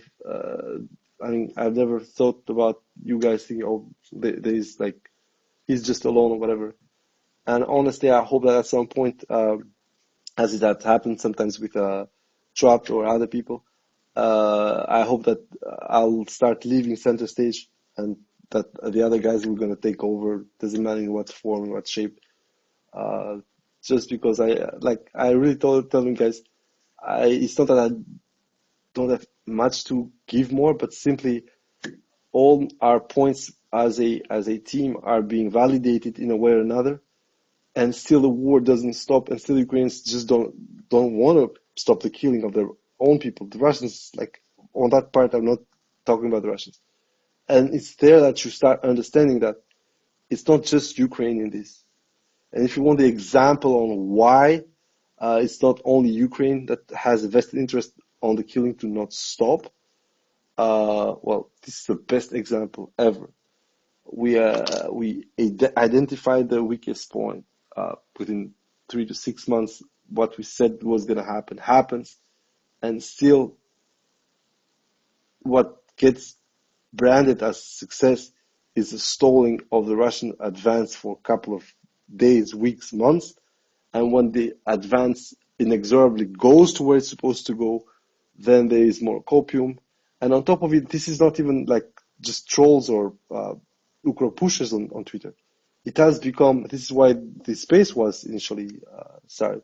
It has become a public policy to cope. Like Yermak comes out like, oh, we're gonna fucking hit Russia if they hit our fucking energy system.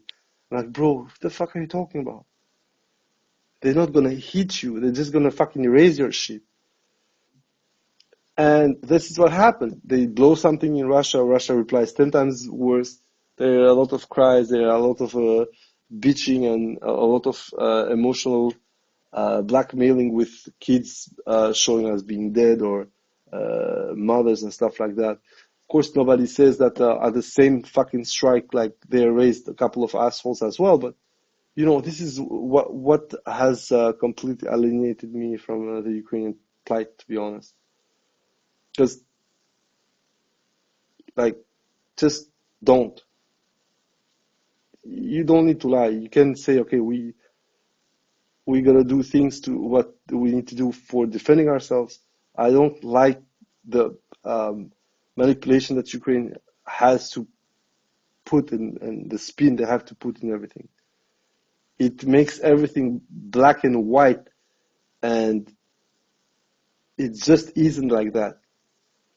If Russians were to be that bad, I'm telling you, it's super simple. They had the possibility back in the day to completely fuck up the Zaporozhye bridge. Never happened. Now they have also the possibility to go after the Dnipro bridges. Never happened. In Zaporozhye now they can UMPK the bridges. Doesn't happen. It's not like we said initially with it's because Iskander. No, now they can UMPK the bridges. They can put systematically 4, 5, 6, 7 tons of explosive. At some point, something's gonna hit, because it's dumb bombs with a gliding kit. They're not doing it. They are bombing shit in Zaporozhye, but they're not taking out the bridges. Then you have to ask yourself, is Monkey mental? Yes, in my opinion, on that aspect, and the way how he looks at Ukrainians, in my opinion, is fucking mental. And in a certain sense, as much as the Russians have to congratulate Zelensky for being cancer on that position, in a certain sense, Ukrainians need to be happy that it's Monkey at the helm. Because anybody else who's going to be a lot more expeditive and a lot more drastic can change the perception of the war within the Ukrainian public extremely fast. With just this simple trick. Blah, blah, pun intended. So yeah, thank you very much, guys, for being here. It was long, it was arduous. I'm really sorry for that. I promise to never exceed 2 hours again in the future, especially given how the war is going. Yeah, have a good one. Bye-bye.